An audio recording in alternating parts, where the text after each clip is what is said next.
Em algum momento na vida você vai se passar, vai ter momentos realmente que você vai ser vítima e foi surpreendido pela situação. Mas se vitimizar a todo instante é impossível. Quer vir comigo? Venha junto, mas é sobre a busca de vencer-se a si mesmo. Eu acho que esse é o grande desafio. Não planeja, mas o fato de fazer bem hoje vai nos levar em alguns lugares. Exato. É uma... E nos treinamentos que a gente fazia lá, eu olhava muito para mim quando eu entrei. E a transformação da gente de menino para homem. Graças a Deus não tive esse problema. Já estava com a base forte, tive minhas dificuldades. Usar prótese não é uma coisa fácil. Mas ali eu redescobri muitas coisas. A Copeng é a maior instituição financeira cooperativa do país no segmento da segurança pública. Antes de começar, siga-nos em nossas redes sociais e fique por dentro de tudo que acontece nos bastidores aqui da Copeng.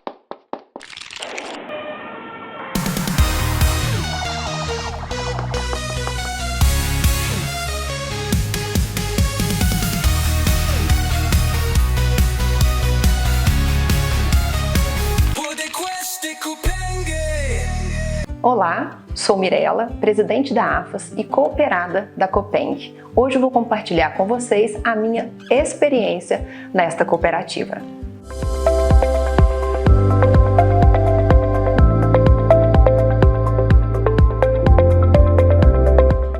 Sinto muito satisfeita em fazer parte da Copeng. É uma alegria perceber a tratativa que se tem entre a cooperativa e os seus cooperados. É uma relação que vai muito além entre cliente e cooperado.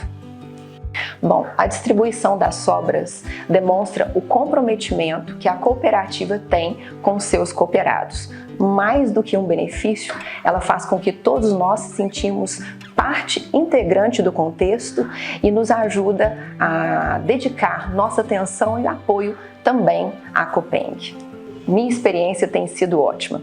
A Copeng é muito atenciosa, próxima do seu cliente, uma boa ouvinte e sabe entender as suas necessidades, direcionando para cada um o produto ou serviço que vai melhor lhe atender.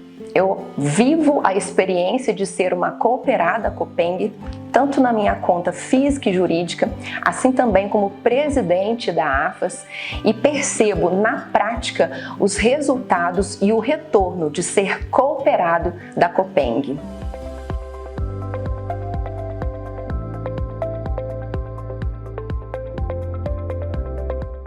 E começa mais um episódio do nosso podcast Copeng para vocês. E é claro que eu vou deixar um grande abraço para você que é nosso cooperado e todos os nossos conselheiros, nossos empregados, companheiros, fornecedores, Polícia Militar, Polícia Civil, Polícia Penal, Secretaria de Educação, professores, olha só. Gente, olha como é lindo trabalhar com vocês, ser a cooperativa de vocês. E se você ainda não é cooperado, não perca tempo. Vem para a Copeng. E olha, compartilha esse conteúdo, já parte esse vídeo aqui para todos os amigos para não perder, porque o assunto está maravilhoso aqui para vocês. E, gente, hoje o podcast, ele é diferenciado. Ele está muito especial. Do meu lado eu tenho aqui a Mirella, que é presidente da AFAS. Ela trouxe a ideia dessa parceria, desse momento, né, aqui com vocês. Então é um podcast em parceria com a AFAS. Minha amiga, pega na minha mão aqui. Nós nos encontramos lá na corrida, que evento lindo! 250 anos da Polícia Militar de Minas Gerais. Como foi incrível, né? Sensacional. É um prazer ter você aqui com a gente, que é nossa cooperada, né? Cooperada Copeng, a AFAS. Oh! 2 vezes. Sim. Que incrível, seja bem-vinda. Ideia incrível, viu? Desse momento da gente falar sobre os homens, né? Sim. A gente teve um momento das mulheres, né? Daquela vez, lembra? Em março nós nos reunimos aqui para falar sobre as mulheres, né? Mulheres que tiveram aí escolhas na sua vida que impactaram significativamente na sua família e na sociedade. E hoje nós estamos aqui para ouvir a história desses homens incríveis também, que com certeza vão inspirar outros homens que às vezes nesse momento estão passando por uma situação de dificuldade. Exatamente. E vão ter aí muita história de superação para se inspirar. E 15 de julho, né, Érica? A Érica está aqui nos bastidores. Beijo, Tenente Érica, que está sempre acompanhando aqui a gente, né? Dia 15 de julho, é isso mesmo? Dia Nacional do Homem. É nacional ou internacional? É nacional do homem, gente. A gente precisa falar mais sobre isso, né? Nós precisamos desses homens, não precisamos? Opa! Né? E ao meu lado aqui, meu amigo Jamerson. Jamerson é diretor administrativo aqui da Copeng. É um prazer ter você conosco aqui. Igualmente, Gabi. Hoje nós somos em lados invertidos, né? A nossa cooperada Mirelle vai conduzir junto com você o podcast. E eu aqui fiquei até, na introdução, né? Fiquei até surpreso. Com homens incríveis, falei assim, eu não sou estudo, não, né? Eu acho que é menos, mas estamos aqui para contribuir com a nossa história. E realmente acho que todo mundo tem ali algum momento na vida de superação. E acho que compartilhar isso realmente ajuda muito, né? Então é um prazer estar aqui hoje, Gabi. Santiago, bom dia. Prazer. Coronel Santiago. Virou um parceiro meu, que daqui a pouco tá sentado do meu lado aqui para conduzir junto comigo, e vai ser uma honra. É o quê? Segunda, terceira, quarta vez? Terceira vez. Quarta vez juntos, eu acho. Terceira vez, eu acho. E a gente se encontra aqui. É um prazer ter o senhor conosco. Eu tenho certeza que tem muita história boa para compartilhar com a gente. Nós que agradecemos. Não, estica a mão também. Ó. Agora sim, aí tá certo. Não, muito obrigado pela possibilidade de estar aqui participando nessa... A ideia do podcast é legal porque as pessoas podem, em qualquer momento do seu dia, escolher a melhor forma de ver o podcast, de entender um pouco da vida de outras pessoas e poder passar um pouquinho daquilo que a gente viveu, de como é que vem a estrada da nossa vida. Eu acho que é, sem dúvida alguma, algo que possa ser contributivo na vida de outras pessoas. Agradeço a oportunidade de estar aqui com vocês. Incrível. E a gente vê a importância, né, Mirella, da gente falar sobre essa inspiração, o legado, né, desses homens que contribuem tanto para a sociedade. O Coronel Santiago aqui começou lá atrás dentro da Polícia Militar, o quanto, e eu sempre falo que o militar, assim, eu tenho um carinho muito especial, porque eu convivo com o militarismo desde pequenininha. Meus tios, né, são militares. Meu tio começou no exército e enfim, a gente lavava os cobertores do exército lá em casa, pra você ter ideia. Minha mãe sempre trabalhou com isso e aí eu vejo como vocês nos representam, entregam a vida por nós, né, pela sociedade. Então, por aí já é um legado, assim, diferenciado. E hoje eu tenho um militar dentro de casa, que é meu marido. Um beijo, meu amor. Cooperado Copeng. E já começa por aí, né? E eu gostaria, assim, de estender a pergunta para o senhor, que é uma grande inspiração, tá aí dentro da comunicação da Polícia Militar, tá aí criando... virou a chave. Tanta coisa já mudou, já aconteceu dentro da Polícia Militar, através do trabalho de vocês. Como que a polícia hoje comunica tanto com a gente de uma forma tão clara e simples, né? Então, o senhor começou o seu legado cedo, né? Então, compartilhe um pouquinho da sua história de inspiração, como é ser esse homem que inspira, esse homem que está construindo um grande legado, não só dentro da Polícia Militar, mas como Santiago mesmo, sabe? Compartilhe com a gente, fica à vontade. Olha, primeiro eu queria agradecer a minha mãe, Valéria. Eu comentava aqui nos bastidores, 1,54 m. Eu tenho 1,82 m, mas tudo bem, faz parte. Ela é o meu tesourinho e sempre teve uma preocupação muito com a nossa educação, tanto minha quanto da minha irmã, no sentido de que nós buscássemos, mas que essa busca não atropelasse ninguém. Eu guardo isso sempre com muito propósito.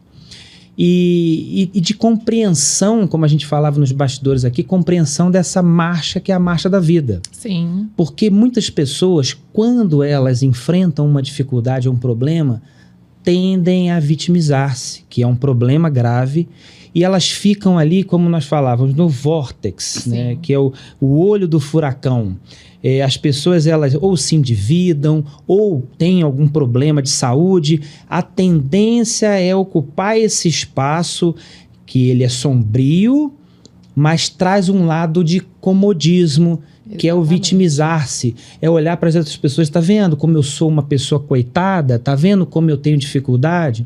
Eu me lembro bem lá no Rio de Janeiro, quando eu começo a trabalhar com 15 anos de idade como office boy. Na época eu jogava futebol de salão e gostava do futebol e fui inspirado a jogar com pessoas mais velhas. E como minha mãe passava isso, né?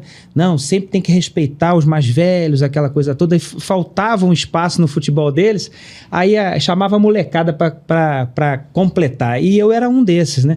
Alguns colegas não respeitavam, saíam driblando todo mundo. Como eles estavam me chamando ali, eu procurava ser mais empático com isso. Aí viram que eu estava com um pouquinho de maturidade ali, talvez mais mais robustecida. E eu fui convidado a trabalhar. Na época, passei a estudar à noite, e é outro tabu interessante. Muita gente falou assim, você vai estudar à noite, você vai trabalhar, você vai agora acabar com a sua possibilidade de profissão, porque você não vai ter a mesma igualdade do que as outras pessoas. Não, muito pelo contrário. A dificuldade que você passa, porque eu saía às 6 horas da manhã, chegava às 18h30 do trabalho, ia direto para a faculdade, chegava 11h30, meia-noite. Na época não tinha micro-ondas, a minha mãe colocava comida de banho-maria. Quem não souber, vai na inteligência artificial e fala, como é que é colocar a comida de banho-maria? Os mais novos, né? Colocava a comida ali meio pré-aquecida e eu chegava em casa meia-noite, praticamente esgotado, jantava, deitava e outro dia ia pro combate de novo. E isso não me tirou da possibilidade dos meus sonhos, né? Hoje eu consigo, aí avançando um pouquinho a história, chegar no último posto da corporação, sempre com muito trabalho, visando as entregas, mas valorizando as equipes que sempre trabalham com a gente, comigo, isso que é muito importante. E a transição que vem do sonho, a gente falava aqui nos bastidores, ela vai passando por curvas e você vai se adaptando a essa realidade. Quando eu começo a trabalhar como office boy e nas palestras hoje eu levo com muito amor, muito orgulho, que foi a minha base, e depois conseguindo realizar sonhos, na época lá atrás eu não pensava em ser militar. E as coisas foram tomando rumo. Eu acho que a gente precisa de um pouco disso, né? A inspiração perpassa por isso. A vida ela vai fazendo a curva, você vai compreendendo a marcha, como o Almir Sattler fala, e você vai tocando em frente. E aí consegui entrar para a corporação. Eu vou deixar um pouco mais, senão eu vou tomar os 40 minutos do podcast só nessa parte, para depois a gente falar um pouquinho de alguns degraus que eu tive que subir, que eu acho que vão ser também importantes. Eu achei muito interessante uma das coisas que o senhor pontuou, a questão do vitimismo. Porque uma das consequências do vitimizar-se é transferir para o outro a responsabilidade de melhora da nossa vida. É tirar da nossa responsabilidade a decisão das nossas escolhas e esperar que alguém faça algo por nós. E isso não vai acontecer. Né? As pessoas também estão de passagem e cada um com seu problema. Exatamente. Né? A solidariedade, ela existe, a empatia, ela existe, mas ela é pontual. As pessoas param, te ajudam ali, não aqui, eu vou te ajudar, mas levanta e vamos junto comigo, porque eu também tenho os meus problemas e preciso continuar a minha caminhada. Então, acho que, assim, fundamental esse ponto que o senhor apontou aqui para nós, porque eu acho que um dos principais problemas do vitimismo é realmente ficar sentado esperando que alguém resolva o meu problema, né? E você falou muito bem, presidente, que é muito interessante. Eu me lembro que a minha mãe costurava meus tênis. Eu gostava de jogar futebol, então a parte frontal do tênis já abria uma brecha, né? E tinha que jogar fora. Para ser como ele já estava usado, né? Pensa. Aí a minha mãe colocava uma costura, colocava um remendo, colocava... E aquilo que poderia ser um ponto de vitimização me fortaleceu. Porque, graças a Deus, hoje eu tenho uma vida estabilizada. Sim. Mas sempre passo para os meus filhos que não precisaram passar pelo que eu passei, mas que eles sempre tivessem um exemplo, sempre valorizassem a história deles, porque isso poderia me fazer me colocar nesse papel de vítima. Poxa, os outros têm, eu não tenho. Mas o que eu posso fazer? Como é que eu posso mudar a lente da minha história para fazer a diferença? Exatamente. A capacidade, a possibilidade de estudar, de se desenvolver, está para todo mundo. É claro que algumas pessoas vão ter mais facilidade. Eu gosto muito do Flávio Augusto, quando ele fala da história dele, que ele pegava 2, 3 ônibus e alguns colegas que moravam na Zona Sul, a empresa era na Zona Sul do Rio de Janeiro, ele chegava todo amarrotado, ele tinha que passar a roupa dele de novo, que ele pegava 2, 3 conduções, quando os amigos chegavam muito bem perfumados. Esses trabalham para ele hoje. Olha só. Porque é o que eu falo, a forma de você ver a dificuldade que a vida te oferta e a forma com que você vai conduzir isso na sua história é que vai fazer toda a diferença. Ou você vai para o local de vítima, fica sentado, se vilipendiando, acreditando que os outros, por terem mais condições naquele momento, são mais privilegiados que você, só que muito, na verdade, não é isso. Porque você está sendo preparado, a sua casca está engrossando para que você possa enfrentar outros desafios. E aí você vai conseguir, às vezes, ocupar postos de liderança em empresas público e privadas exatamente pela construção que você teve. Porque aquilo, determinadas questões não são tão problemáticas assim. Porque você já viveu tanta dificuldade e você não enxergou aquilo na dificuldade em si, mas como uma prova existencial que poderia te jogar mais para frente, te capacitar mais e mais ainda. Eu acho que esse é o recado importante para as pessoas terem. E é exatamente isso, né? São dois caminhos. Ou você se vitimiza, ou você cria essa casca grossa para continuar construindo o seu legado, né, Jamerson? Em algum momento, né, você pode ser vítima, mas você não é vítima a todo instante. Então, e não pode se apropriar disso, né? Em algum momento na vida você vai se passar, vai ter momentos realmente que você vai ser vítima e foi surpreendido pela situação. Mas se vitimizar a todo instante é impossível. Aí na questão de criar casca tem até um filme, né, que o Vin Diesel, num bar assim, ele começa a tirar a jaqueta, né? Tinha um pessoal querendo brigar e ele tira a jaqueta como segurança, né, do personagem principal. Aí o pessoal fala, mas esses são 5. Aí tira a jaqueta, fiz camiseta de regata, fala assim, não, é porque eu tô acostumado, eu cresci na rua. Então, eu levei muita surra. Então, para me sentir algum tipo de dor na briga, tem que bater muito. Então, eu já estou com a casca grossa. Então, quando você enfrenta os problemas, né, você tem essa situação de realmente desenvolver isso. E olhando para essa questão do endividamento, de ser vítima, desenvolver essa blindagem, né, para você superar esses desafios, a gente vai olhando, todo mundo tem alguma história de superação em algum momento. Porque a vida, por mais que tenha facilidade, e hoje, infelizmente, a internet mostra pra gente só as maravilhas, né, que o mundo tem, como se a vida fosse tudo um mar de rosa, e que na prática não é, né? Mesmo para quem tem muita facilidade, a gente vê muito histórias de pessoas que às vezes tinham tudo, tinham acesso a tudo, e às vezes não conseguiram aproveitar a oportunidade. E pessoas que tinham pouco acesso, pouca facilidade, mas que aproveitaram tudo que veio. Então abraçou tudo que veio. E você, Jamerson, essa pessoa. Esse aqui eu conheço ele, conheci na Copeng, e ele tem uma trajetória dele maravilhosa, e ele é de muita inspiração, né, João? Já rodei muito estrada de chão. Conta pra nós. Meu pai é pedreiro, né? Minha mãe do lar, um tempo como comerciante, né? Lá em casa eu sou o único filho que Deus abriu as portas, eu consegui fazer uma faculdade. Eu não via condição em mim de fazer, né? Primeiro, só se for federal. E federal, a gente faz toda a carreira na escola pública, aí tem aquelas deficiências que a gente conhece, você não é preparado para o vestibular como deveria ser. Então eu via muito distante o vestibular. Tipo assim, quando eu fiz a primeira prova, que tinha física, química, eu falei, gente do céu, isso aqui, não sei nem o que está perguntando aqui. Então você vai desdobrando ali alguns caminhos, e às vezes a própria dificuldade também te molda para você que vira uma oportunidade. Esse dia eu estava lembrando de uma situação que teve uma festa de confraternização e eu não pude ir porque na época era R$20, tinha que pagar. No caso eu já tinha a Kelly, a minha esposa, e o meu menino, o Gabriel. Então tinha que pagar R$40. A gente não tem R$40 para pagar para ir nessa festa. E fui justificar o porquê que eu não estava indo na festa, né? E era muito limitado realmente. Você não tinha muita opção. Assim, final de semana, por questões financeiras, aí o que você fazia? Aí eu ficava, como tinha tempo livre, né? Aí eu ia ler, eu ia fazer os negócios da faculdade. Aí aquilo que era naquele momento parecia uma dificuldade, não poder ter muito recurso, às vezes para sair, para passear e tudo, você acabava aproveitando aquilo no sentido de estudar e dedicar. Então aquilo abriu muito a porta, né? Sim. E hoje, se eu olhar até pela função e pela condição, né? O caminho que a vida tomou e hoje a condição acaba sendo mais fácil, você tem 1000 coisas para fazer o final de semana, né? Você tem, não, é uma festa aqui, é um evento ali, é um almoço ali com uma amiga, é um churrasco ali com alguém. Então, isso, a possibilidade que vai te dando na vida de hoje, quando eu olho para trás, o que lá atrás era uma dificuldade me permitiu aproveitar no sentido de me preparar para o vestibular, de estudar, de aprender, de buscar. Então, isso é muito interessante, né? E realmente, os maiores desafios que eu passei foi ligado à questão financeira. Né?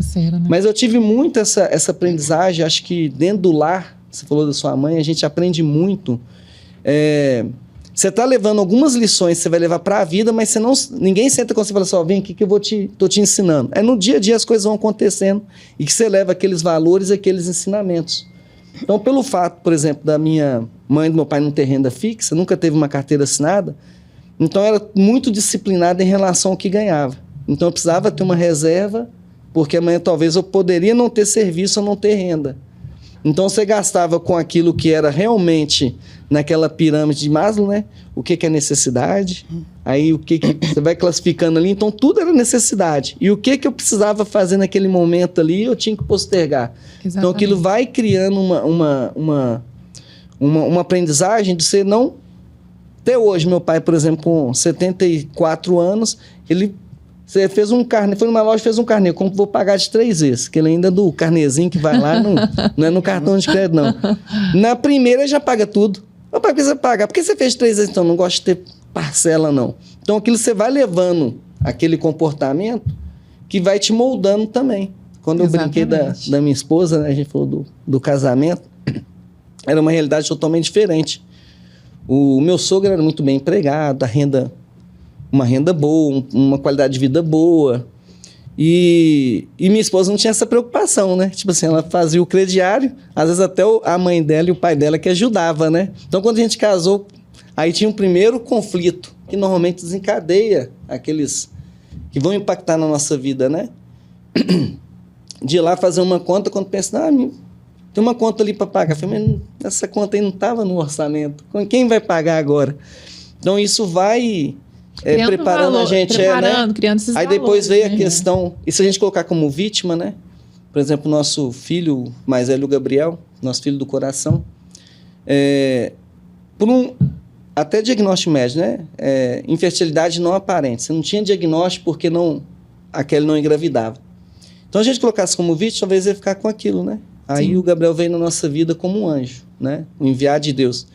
E ele foi adotado, então ele supriu aquilo. E a gente não ficou se colocando como uma vítima, não, porque não teve o filho, porque não engravidou, porque não teve gestação. E o Gabriel veio na nossa vida, assim, né? Enviado de Deus, e a gente hoje é uma bênção na nossa casa, né? E a mesma coisa com a Maria. Então, se você tem uma dificuldade, e olha como solucionar, às vezes, dentro do problema, se diagnosticado corretamente, né?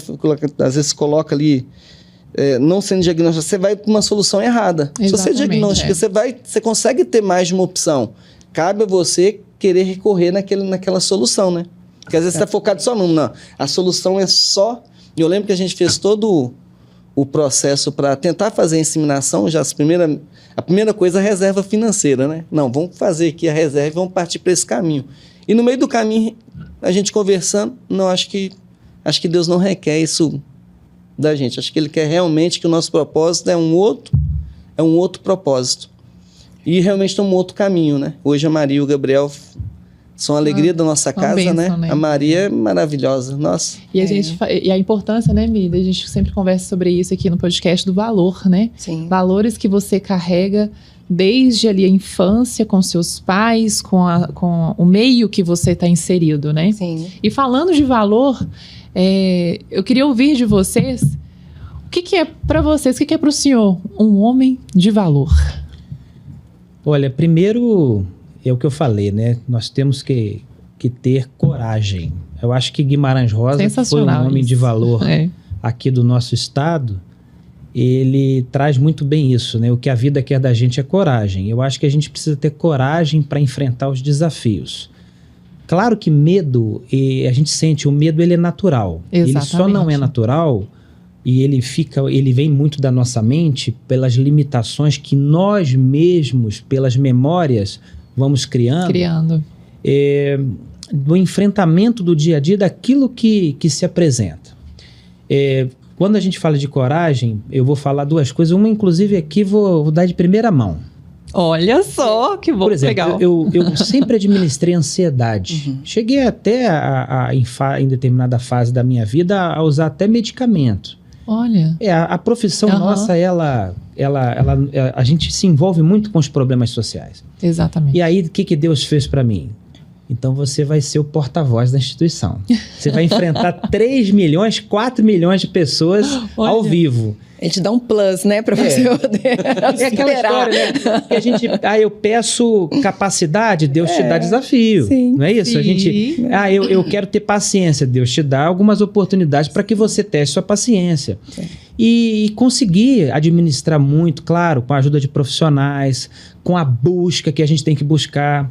Os medos, eles são muito da nossa mente. E a gente tem que entender esse jogo e saber lidar com isso.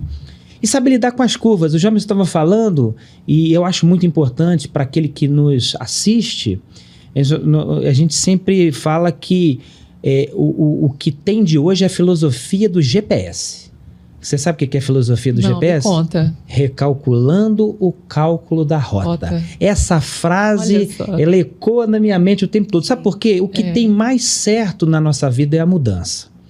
E a gente precisa entender que as mudanças, elas são feitas por um propósito universal. E a gente precisa saber entender essa curva. Recalculou o cálculo da rota, fez uma curva. Qual que é o grande problema das pessoas? Elas ficam olhando no retrovisor aquele caminho que ficou para trás. Aquele caminho que já está monocromático. Sim. E a pessoa está olhando no retrovisor, não está olhando a estrada nova.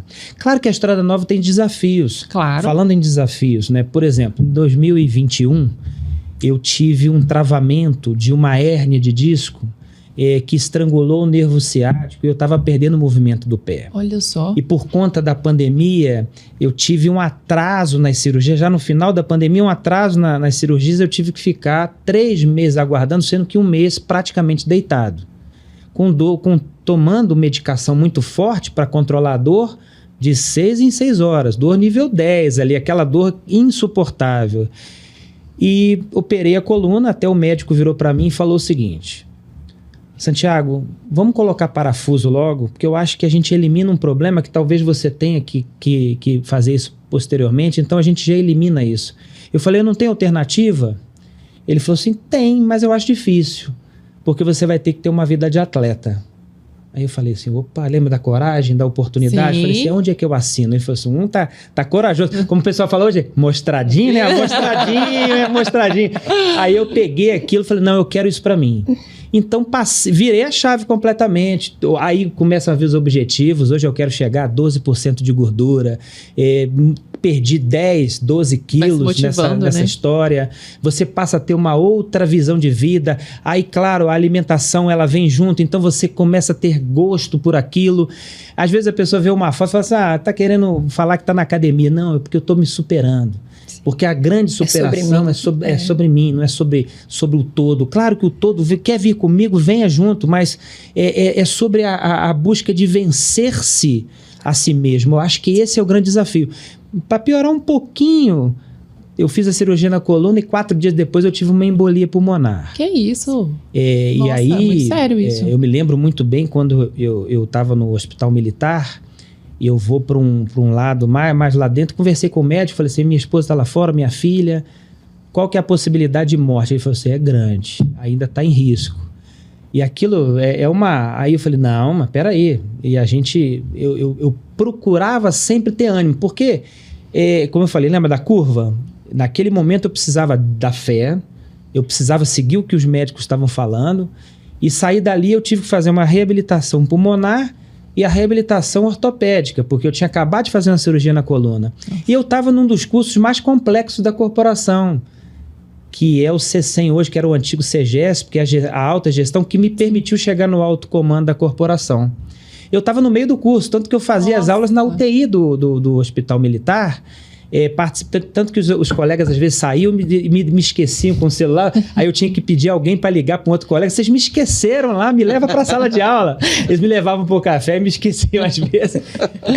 E eu continuei estudando assim mesmo, e claro que a diferença de nota é muito pouca do primeiro até o último, mas fiquei em 2º lugar. Nossa, olha mesmo só. Com essas dificuldades, porque você pode se superar. Deus te dá situações para que você se refaça. Hoje eu posso dizer que eu tenho um perfil físico melhor do que eu tinha com meus 28, 27 anos de idade. Eu estou com 51. Nem parece, né, gente? Até Fala brinco com a minha sério, equipe, né? ela falou, quem fizer mais barra que eu desafio a minha equipe o tempo todo lá, claro. Acho que o pessoal lá, eu falo, não, pode deixar que eu não consigo não, mas na verdade é porque a gente tem que se desafiar, tem que buscar... Filosofia do GPS. Filosofia do GPS, recalculando o cálculo da rota. Eu sei porque muita gente está aqui, às vezes descobriu uma doença, ou teve uma perda, seja ela de um ente querido, que é muito... A perda de um ente querido fica um buraco. Mas aí ou você deixa o buraco sem nada, ou você pavimenta esse buraco, coloca um sofá, coloca uma escrivaninha, coloca uma iluminação. A cicatriz de quem perde, nós vamos perder alguém, isso é fato.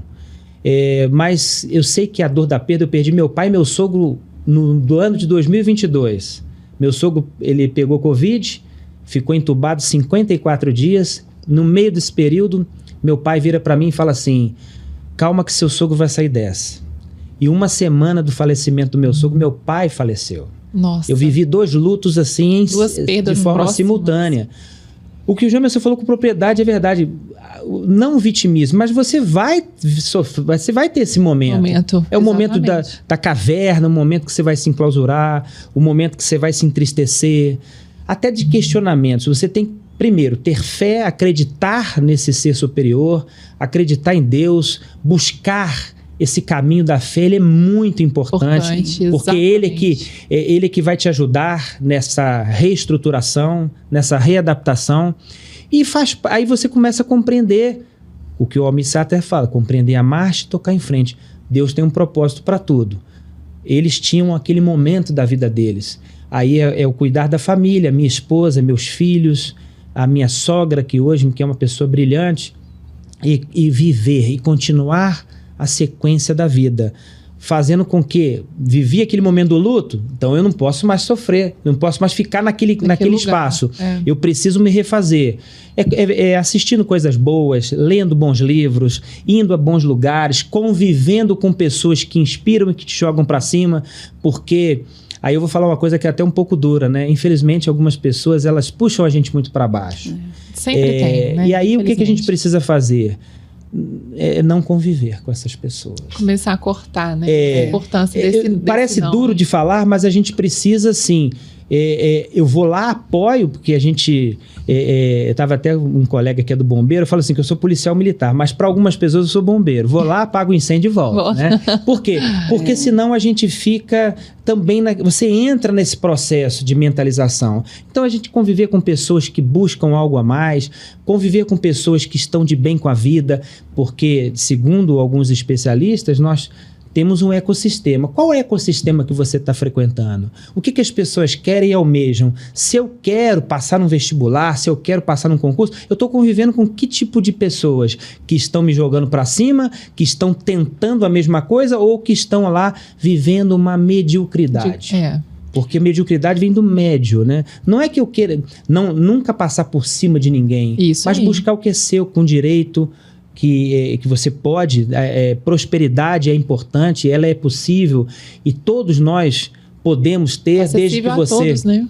Eu tenho uma coisa que eu falo pro meu filho, né? Meu filho assim, pai, ele viu um carro desses muito, muito novo e ele falou assim, pai, eu posso ter um carro desse? Não seria muito ruim com as pessoas que talvez não tenham capacidade de ter? Eu falei, filho, vou te dar uma mensagem que eu acho que vai gravar bem na sua mente. Você pode ter esse carro, mas se você, no momento que tiver que socorrer alguém, falar o seguinte, vai sujar o banco do meu carro, vende o carro e volta pro carro velho que você tinha. Volta pro chevetinho velho que você tinha. Por quê? Porque você não aprendeu uma lição mais importante. Nós não somos melhores que ninguém. Nós buscamos a oportunidade. E antes de qualquer coisa está o ser humano. Então, se você perdeu a sua humanidade por conta do dinheiro, você está servindo a ele e não a um propósito divino, não a algo maior. Então, você tem que voltar 10 casas. Como no jogo fala, volte 10 casas, né? Volta para você solidificar aquilo que é mais importante, que é o seu caráter, a sua ética, para que você possa ter prosperidade. Até porque a prosperidade é importante. Aqueles que vencem, empresários, vão dar emprego a outras pessoas e assim possibilidades que sempre vêm. Viver aquele momento que você passa da dificuldade aprender com ele, a casca engrossou um pouquinho, vai te favorecer enfrentar novas e talvez tempestades mais árduas. E isso vai te fazer uma pessoa melhor, desde que você não fique olhando com sentimento de vítima, como nós falávamos aqui. É a importância disso, né? Assim, esse olhar é fundamental. E eu até aprendi com essa recalculando o cálculo da rota. E a gente precisa fazer isso o tempo todo. E para fazer isso acontecer, a gente tem que dar o passo, né? E às vezes é tão difícil, né? Dar esse passo. Eu acho que os dois trouxeram conceitos muito interessantes, assim, como lição de vida, né? Exatamente. Porque, por exemplo, a questão da dificuldade que gera uma oportunidade. Isso. Todos os produtos e serviços que foram inventados, eles foram inventados em meio a uma dificuldade. Ela não se antecede, um produto ou um serviço não se antecede a um problema. Ele vem depois do problema. E assim, dentro da questão material, como também na questão espiritual. Na questão material, ele vem resolver um problema pontual. Na questão espiritual, ele vem elevar o seu potencial. Excelente isso. E vai depender desta elevação do potencial espiritual, nessa criação da casca, dentro do seu posicionamento. Se você vai ficar olhando para o retrovisor, ou se você vai permitir viver o recálculo dessa rota. Então, eu acho que, assim, esses dois testemunhos de vida e esses insights que tiveram aqui, eu já estou saindo daqui, assim, prestando atenção Não, eu vou... Peraí. no cenário à Deixa frente. eu olhar a filosofia do GPS. Deixa eu ajustar aqui. Com certeza. Mas, dentro da sua pergunta, você falou dos valores, né? Sim, um homem de valor. Sim, eu considero a persistência, né? Sim. A força e a flexibilidade. E acho que a flexibilidade ajusta... Porque a gente não é... A gente é perfeito. Fala, nossa, quantas vezes que eu já caí, já errei. Nossa, e erra assim, inúmeras, né? No relacionamento, com o filho, com a esposa, com o pai, com a mãe. Erra nas decisões, né? Toma uma decisão.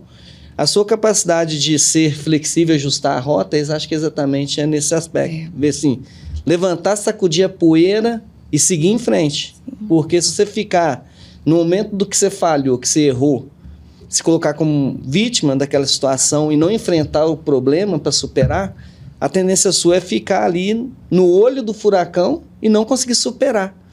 Então é muito importante, porque quando a gente olha, né, para tudo aquilo que você viveu, que você superou, que vai te deixando com o couro mais curtido, e você chega, né, igual recentemente fui no aniversário de um amigo meu, aí tinha um conhecido nós de muitos anos, né, que morava lá onde a gente morava com minha mãe.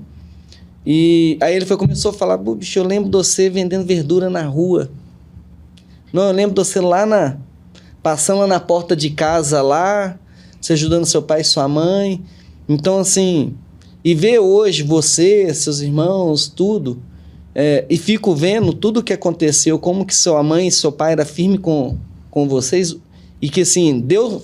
nas palavras dele, e que deu certo, ou seja, ser rígido, ser rigoroso, cobrar, igual minha mãe era muito disciplinada nisso, deu resultado.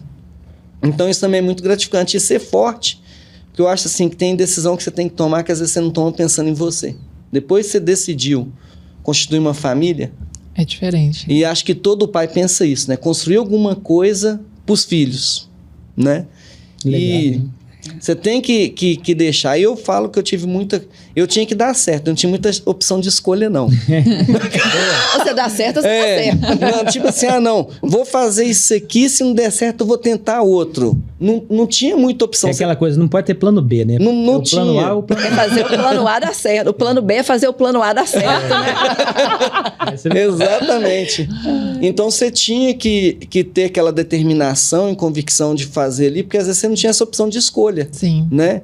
E eu trabalhava duro realmente, porque tipo assim, eu queria dar na minha cabeça uma opção de escolha, não só pro meu filho, mas voltando pro meu casamento também falava, você tá casando com uma moça, você tem que... Então eu tinha que garantir até a opção de escolha para ela, né? E a minha esposa é muito empreendedora, né? Então era muito comum assim, vou abrir um barraquinho de cachorro-quente. Falei, não, mas vamos planejar. Não, já vou fazer. Então, tipo assim, eu tinha que ser forte, que às vezes eu sabia que se, ela escolheu aquilo, mas se não der certo lá, eu tenho que dar conta aqui. Você tem que ser forte, né, o tempo todo, né? O tempo todo. E eu acho que pro homem ainda tem esse desafio, né?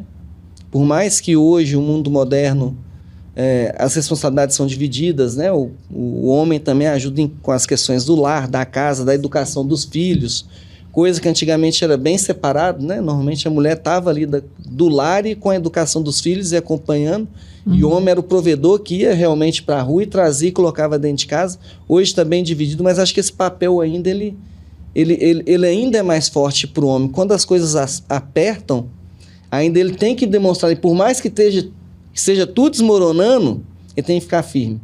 Não vai dar certo, vamos fazer assim, vamos pegar nessa direção. Ou seja, não é fácil para o homem também não, né, minha amiga? Nossa, agradeça a Deus que Mas nós precisamos de vocês. não precisa demais. E assim, eu gostaria... Essa pergunta é forte, hein? Prepare-se. Quem é o Coronel Santiago hoje? Quem é o Jamerson hoje? E a mensagem que vocês deixam para outros homens e para os colegas de farda? Bem forte a frase, mas ela preparou a gente, né? Promoi. Não, mas primeiro é dizer que aos colegas policiais militares, dizer da nossa missão. Nosso comandante fala muito da proteção que é a missão do policial, quando eu vou para uma área da comunicação, que é a área de marketing que eu gosto, tem 2 P's do marketing que são importantíssimos, que é posicionamento da marca e propósito. Qual que é o nosso propósito? Qual que é o seu propósito? O propósito de salvar vidas, o propósito de redirecionar vidas é algo extremamente significativo. Eu agradeço a Deus todos os dias pela profissão, que é uma profissão que exige muito. Nós enfrentamos desafios de toda monta, enfrentamos a possibilidade de um equívoco ser mal interpretado e de estarmos no banco dos réus, como também de ferir ou magoar pessoas por conta de segundos de decisão.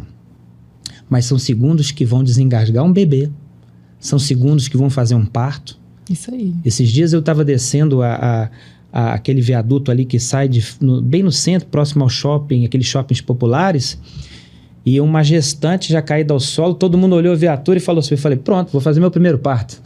E vários policiais, nesse instante, estão fazendo partos pelo estado de Minas Gerais. Olha só.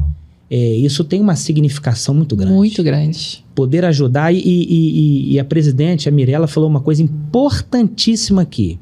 Eu às vezes não consigo, a gente estava conversando nos bastidores, eu não consigo resolver o problema das pessoas.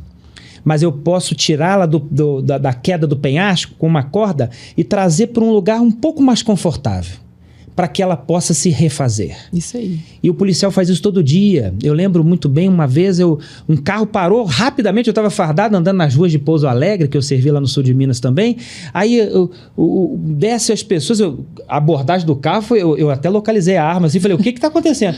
Pelo amor de Deus, nosso filho, ele é viciado, ele está com um problema, ele não quer ser internado, conversa com ele.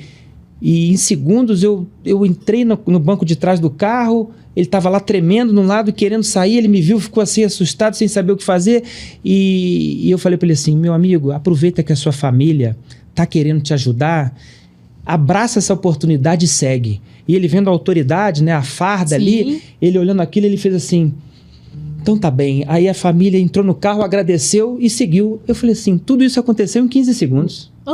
Olha só. Então, assim, para o policial militar, essa possibilidade de ajudar na transformação das pessoas. Quantas milhares de pessoas teriam abismos colossais para frente, mas com a participação de policiais militares, guerreiros, né, heróis da vida real, que sangram e que muitas das vezes colecionam lágrimas.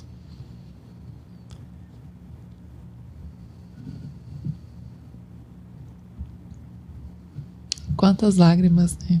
E quantas lágrimas. Me perdoe aqui, porque a gente vai se conectando. Eu lembrei de uma senhora, né?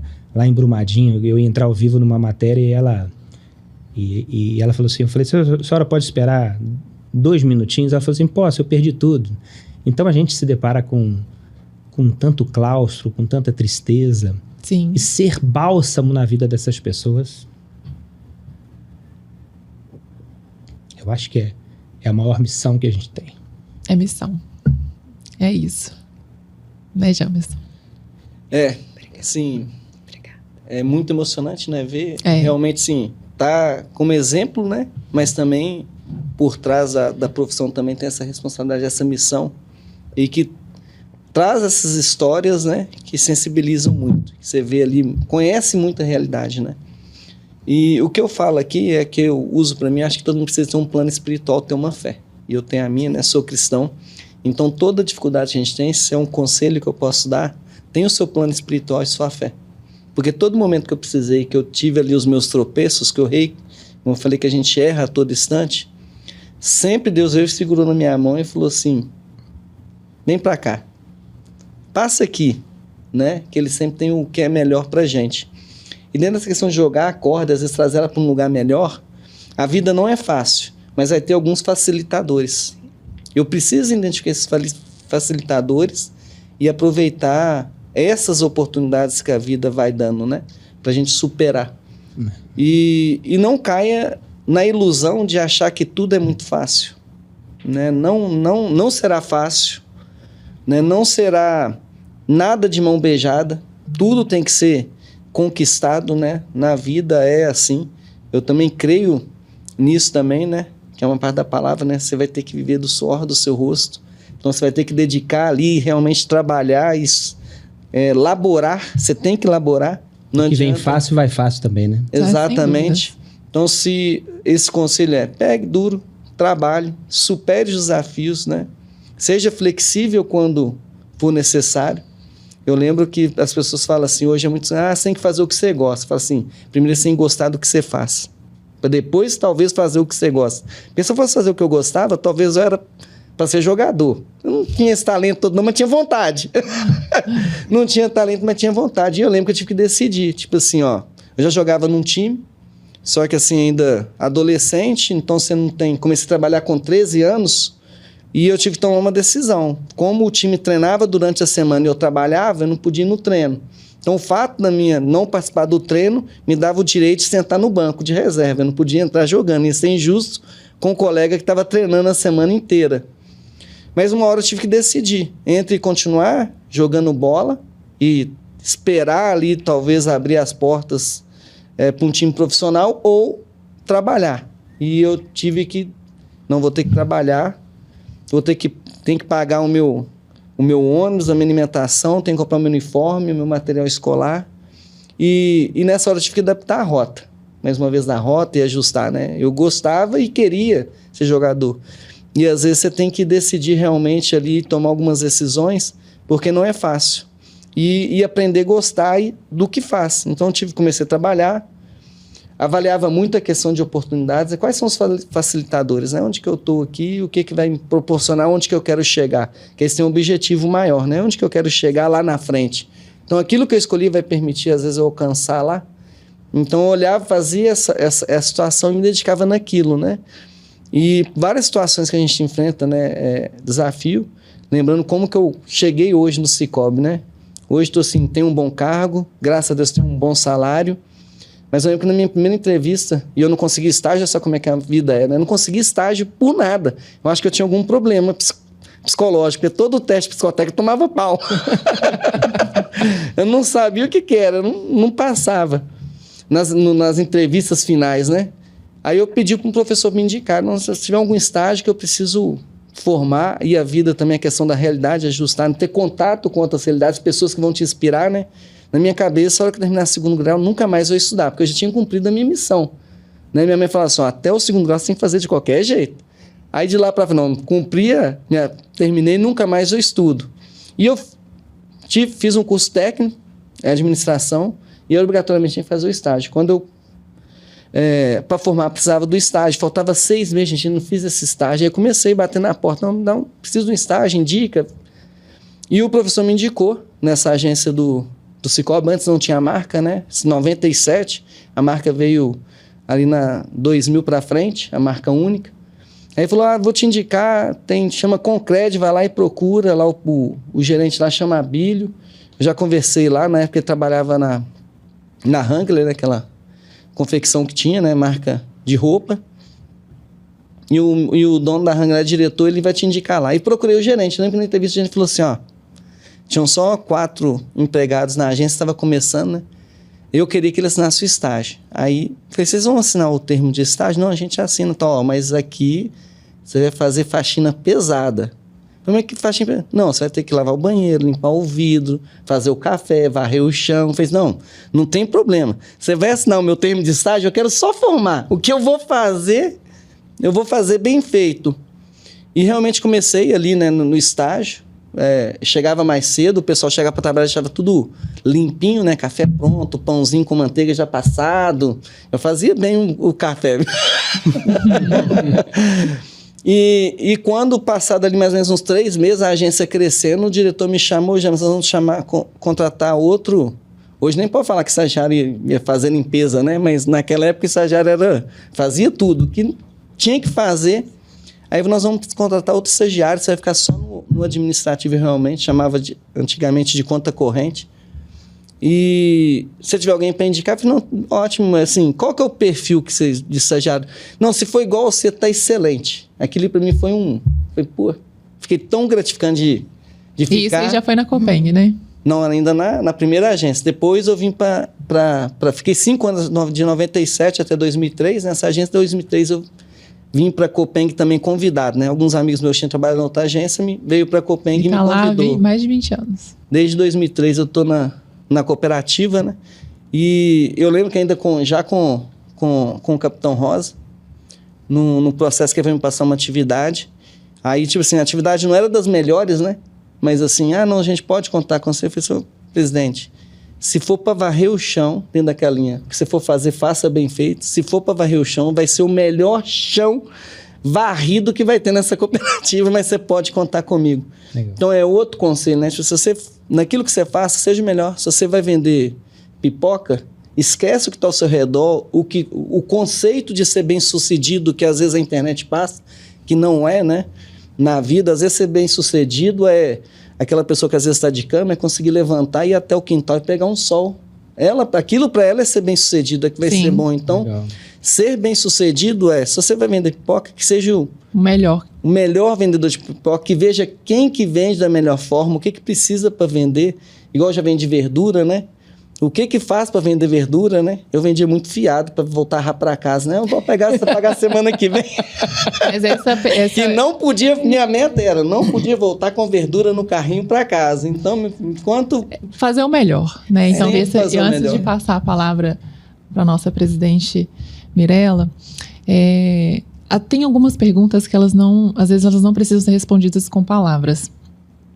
E eu lembro que na hora que eu fiz a pergunta, eu perguntei quem eram vocês e a mensagem que vocês deixam para outros homens.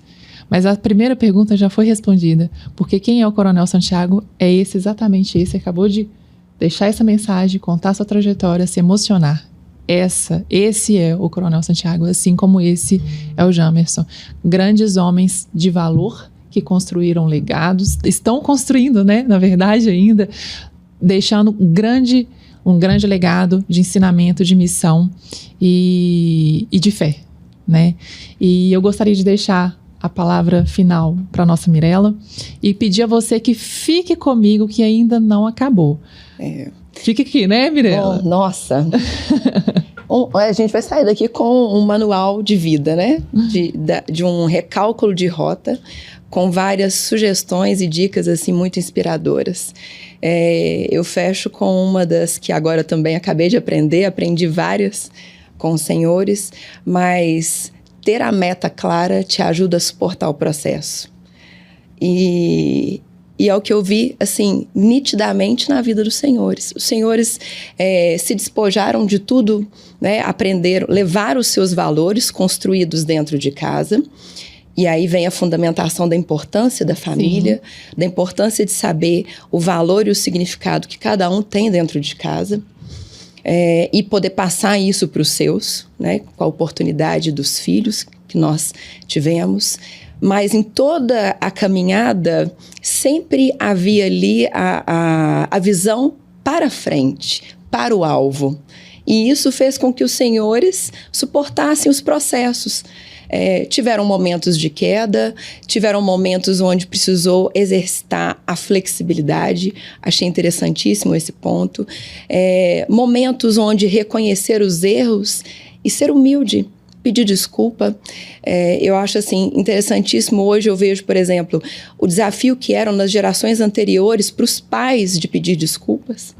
E hoje, como nós temos essa facilidade, porque os nossos filhos têm abertura de pontuar para nós coisas que às vezes a gente acha que está fazendo certo e não está. E eles têm essa abertura, eu pelo menos não tive na minha geração e via isso nos meus colegas. As gerações, elas estão aí para evoluírem. E a gente precisa acompanhar essa evolução, se permitir viver essa evolução. Então, assim, está sendo um presente maravilhoso essa oportunidade. Espero que as pessoas que vão ter acesso a esse podcast aproveitem ao máximo, porque isso daqui, com certeza, eu vejo da contribuição de cada um dos senhores, né? Uma inspiração e um cuidado de Deus com a vida deles e com a vida das pessoas que vão assistir e vão poder se lapidar com tudo isso. Então, fique com a gente aqui, que nós ainda vamos ter a parte B, o Sargento BM Tarcísio e o Sargento Jerônimo já vai vir aqui para compartilhar a história com vocês. Mas antes, vamos dar uma salva de palmas para esses dois homens aqui. E Rodrigo, olha só, passa aí a rodada de eventos desse mês. Fala, Gabi, tudo bem? Quinzena cheia de eventos aí para o Cicobi Copeng, né? No dia 2 nós tivemos o Dia Nacional do Bombeiro. Aí os bombeiros fizeram um evento no auditório JK lá na cidade administrativa, a Copeng esteve lá presente. No dia 3 nós participamos do Café com os Veteranos do 2º BPE em Contagem. No sábado, dia 5, a cooperativa participou do tradicional Arraiá do Fogo, que é um arraiá promovido pelos bombeiros, né, pelos cadetes do curso de oficiais lá da Academia de Bombeiro Militar, e no domingo nós participamos da corrida de 250 anos da Polícia Militar de Minas Gerais. A Copeng foi o patrocinador master, nós apresentamos o evento, fizemos uma área VIP lá para todos os nossos cooperados. No dia 8 nós participamos dos 20 anos do 38º Batalhão. Lá em São João del Rei, nosso presidente foi acompanhado pelo nosso diretor comercial lá representando a cooperativa foi homenageada e homenageou o batalhão também pelo seu 20º aniversário. No dia 10, nós participamos do encontro de veteranos do 1º Batalhão de Bombeiros Militar. O Capitão Rosa recebeu uma homenagem maravilhosa lá pelo nosso cooperado Faceber, né? Foi muito emocionante, eles fizeram uma lembrança ao filho do Capitão Rosa, o Coronel Wesley. No dia 12, nós tivemos 4 eventos. Nós participamos do encontro de motoclubes Motocapital UAI, nós participamos do encontro de veteranos do pelotão 02/83 da BPRB, Batalhão Rodoviário, e ainda 2 festas julinas, a do Colégio Tiradentes de Uberlândia e a do Colégio Tiradentes Argentino Madeira, no Santa Teresa. Continuando nossos quadros aqui, nós temos agora o quadro Fala Cooperado, com o cooperado Evandro, que foi agraciado, né? Ele foi contemplado aí com a carta de consórcio, ele ficou muito feliz e deixou esse depoimento aí pra gente. Olha, meu nome é Evandro, eu estou aqui já na agência como um empresário da empresa Edcompre, meu PJ aqui da empresa que já tem 5 anos. Para mim foi uma novidade muito grande, porque eu fui apresentado aqui há 5 anos atrás para abrir minha conta por um amigo meu que ele é major. Ele que me trouxe até a agência, ele que me apresentou, e simplesmente eu achei que era só abrir uma conta, porque devido ser uma agência mais no perito de polícia, eu achei que seria meio complicado, desconto de boletos, descontos de cheque, para poder, né, a empresa ter um sangue, né, para sobreviver, né, que é os descontos. E aí, conversando com os gerentes, aí conseguiu abrir uma linha de crédito para mim, como descontar meus boletos, para mim poder sobreviver à minha empresa. E o que eu tenho a falar com qualquer um ouvinte, que eu acho que seria uma agência muito bacana para você ter uma empresa aberta aqui com o PJ. Porque tem uma linha de crédito que tem um custo barato, né? Que é o mercado lá fora, é bem maior as taxas do que aqui nessa agência que eu movimento há 5 anos. E eu só tenho a agradecer. Aqui eu fiz a minha carta de crédito para me adquirir meu primeiro carro para a empresa, para entrega, que é uma Fiorino, e que qual eu me senti muito satisfeito com essa carta de crédito, porém com uns juros baratos, né, com atendentes que prestam assim, as informações para a gente adequada em relação ao consórcio.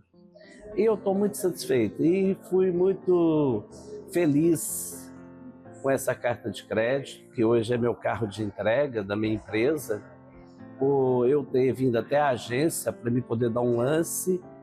E exatamente naquele dia que eu vim dar o lance, ia fazer o sorteio no outro dia, e eu tive a felicidade por ter sido contemplado e sou muito grato a Deus e a agência e a minha gerente, né, que está sempre aqui me dando meus limites, meus passo a passo da empresa.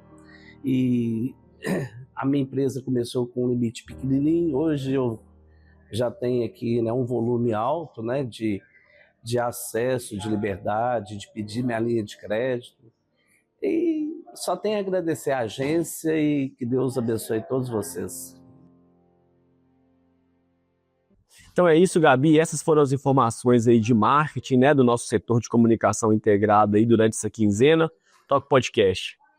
Quanto evento bacana, obrigada, Rodrigão. E voltamos aqui para a parte B desse episódio incrível e lindo para vocês. E, lógico, permanece a minha amiga. Ah, toca aqui de novo. Minha amiga, que mesa que tá bacana hoje, não tá? Nossa. Quanta história, assim, de inspiração. E eu tô sentindo que essa parte B, meu Deus. Que transbordo, né? Né? É verdade. Meu amigo Sargento Jerônimo, que prazer receber o senhor. E te conhecer, porque eu não te conhecia ainda. Tô ansiosa. Seja bem-vindo, viu? Muito obrigado pelo convite, viu? É uma honra estar aqui. Uma honra, né? Vambora, vamos conversar. Sargento Tarcísio, a mãozinha aqui. Prazer te receber aqui conosco, tá? Fique à vontade. Obrigado, é uma honra estar aqui, né? E queremos que o dia hoje seja maravilhoso. Ah, já tá. É o dia do homem. Voltando aqui, né? Vamos falar de inspiração. Eu gostaria que vocês contassem, começar com o Sargento Jerônimo aqui. Conta um pouquinho da sua trajetória, né? Quem é esse homem de inspiração, de força? Porque eu cheguei aqui nos bastidores, já escutei uma história aí maravilhosa. Mas compartilha com a gente aqui. É uma responsabilidade, né? Muitas vezes o nosso nome chega à frente da nossa pessoa, né? Isso se torna uma responsabilidade enorme, né? O Sargento Jerônimo, eu falo sempre... Hoje eu dou algumas palestras motivacionais na instituição e outras, né? E eu costumo dizer que o Sargento Jerônimo, antes do Sargento Jerônimo veio o Kerley Jerônimo, que é a pessoa que nasceu e deu a esse sargento, deu forma, né? De maneira bem resumida, o Sargento Jerônimo, ele é filho da Salete e do Gladstone, Salete Cabeleireira, que foi uma mãe muito inspiradora pra gente, uma mãe que nos ensinou a ser muito forte. O Sargento Jerônimo... eu sofri um acidente em 2012 e eu tive a perna esquerda amputada no acidente de uma colisão entre uma moto e um carro, e eu tive a perna esquerda amputada. E aí veio... A minha história se tornou ela tomou uma proporção maior, muito grande na instituição, quando tudo aconteceu assim. E porque você sofreu um acidente e já logo amputou, como é que foi isso, assim? Isso, eu fiquei durante um tempo ali na UTI, com aquela luta, se amputa, não amputa a perna, tentando salvar o membro, só que na ocasião já estava no batalhão de choque. Ah, tá. Então, quando soube da notícia que eu teria minha perna amputada, eu pensava o tempo todo que eu queria continuar trabalhando. Claro. Então, quando eu falo que a história tornou uma proporção maior, é porque hoje eu sou o único policial militar na ativa que trabalha no serviço operacional com a prótese. É mesmo? E a gente está falando aqui de uma instituição que está completando agora, comemorando os 250 anos. E e nós estamos falando aqui de uma instituição que é a mais antiga do Brasil. Sim. Então, nas instituições policiais, eu sou o único, ainda sou o único, que trabalha com a perna, com a prótese, né? No serviço operacional. Hoje eu trabalho no Comando de Missões Especiais, então ali a gente atua juntamente com atividades com o BOP, com o COCHOC, com a Rotan, né? E com o policiamento ordinário também. E o tempo todo eu fazendo uso da minha prótese, né? Eu não tenho o pé esquerdo. Nossa, olha só. O único e que passou por algo tão sério, né? Tão forte. Eu lembro na faculdade, eu atendi... Meu primeiro atendimento foi de uma criança que ia passar pela amputação. Uma criança que ela já nasceu com uma situação, né? Na perninha. E era inevitável. E a gente tinha que passar por esse processo. Foi tão difícil para ele, para a família, mas foi muito difícil para mim. E eu fico imaginando assim para você, né? Que tá vivendo uma vida e de repente teve um atravessamento e a sua profissão que requer tanto de você, tanto do físico, e ainda assim você permaneceu. E foi acolhida também, né, pelos seus colegas de farda, você falou que você mudou, na época você já estava Eu fui do batalhão de choque. Do choque, ou sempre? Eu trabalhei muitos anos no choque, após o curso de formação eu fui pro batalhão de choque. Atuei também como agente de segurança do governador, Sim. O governador Romeu Zema, e atualmente eu estou no Comando de Missões Especiais, né? Que incrível. Então, assim, sempre na linha de frente ali, no choque, ainda amputado. Eu muitas vezes trabalhei como escudeiro do pelotão, né? E o escudeiro, para quem não sabe, ele é o primeiro a receber o impacto ali. Ele é responsável muitas vezes pela segurança da tropa de choque. E isso era confiado a uma pessoa que, para muitos, seria o que eles chamam de deficiente, né? Aquela pessoa que não está apta a fazer aquilo. E não, a gente está mostrando que a deficiência, ela, muitas vezes, ela não é propriamente a física, né? Ela é aquela moral de você achar que você não está apto. Consegue. E a gente vem quebrando essa barreira e provando, quebrando esses paradigmas, né? Que exemplo de força. Mostrando que a gente é, sim, capaz de mover montanhas, né? O senhor mencionou que isso levou a se tornar também um palestrante. Sim, a vida, muitas vezes, ali poderia ter sido um sonho interrompido, né? No acidente eu poderia ter tido meu sonho de ser policial interrompido. E não, ali a minha vida se tornou muito maior do que eu planejava, né? O senhor coronel disse ali, né, sobre a gente estar trilhando um caminho, olhando para o retrovisor, eu muito preso àquela vida antiga e durante aquela curva, né, que na curva o carro está indo para um lado, a gente tem que forçar para o outro. Eu fui forçado a mudar a direção da minha vida. Isso, recalculou. E ali recalculei a rota, né? E nesse recálculo, a minha vida tomou uma proporção muito maior. Porque antes, enquanto homem, eu vivia para mim. Eu era uma pessoa egoísta. E eu perdi uma parte de mim para me tornar uma pessoa muito maior. E é interessante essa transformação que a gente tem na perda, a gente crescer. E hoje eu posso dizer que eu sou uma pessoa maior porque eu não vivo só para mim, né? Sim. Hoje a minha vida ela tem uma proporção muito maior. Eu sou reconhecido em todo lugar que eu vou por ser essa... Por essa força, né? Não pela força, mas pelo símbolo que eu me tornei. Então, não só para os policiais, que às vezes a gente se esconde atrás de um problema pequeno. Sim. Não dimensionando problemas, mas às vezes o problema da gente não é aquele monstro todo que a gente está criando. E muitas vezes as pessoas me veem sorrindo, brincando, e falam assim, pô, Jerônimo, eu estava desanimado, eu te vi aqui, cara, a vida tomou outra direção agora.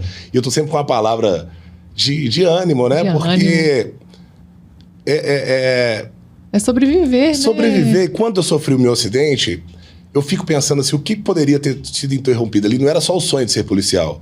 Meu filho tinha 1 ano e meio, eu estava interrompido o sonho de ser pai, a minha esposa...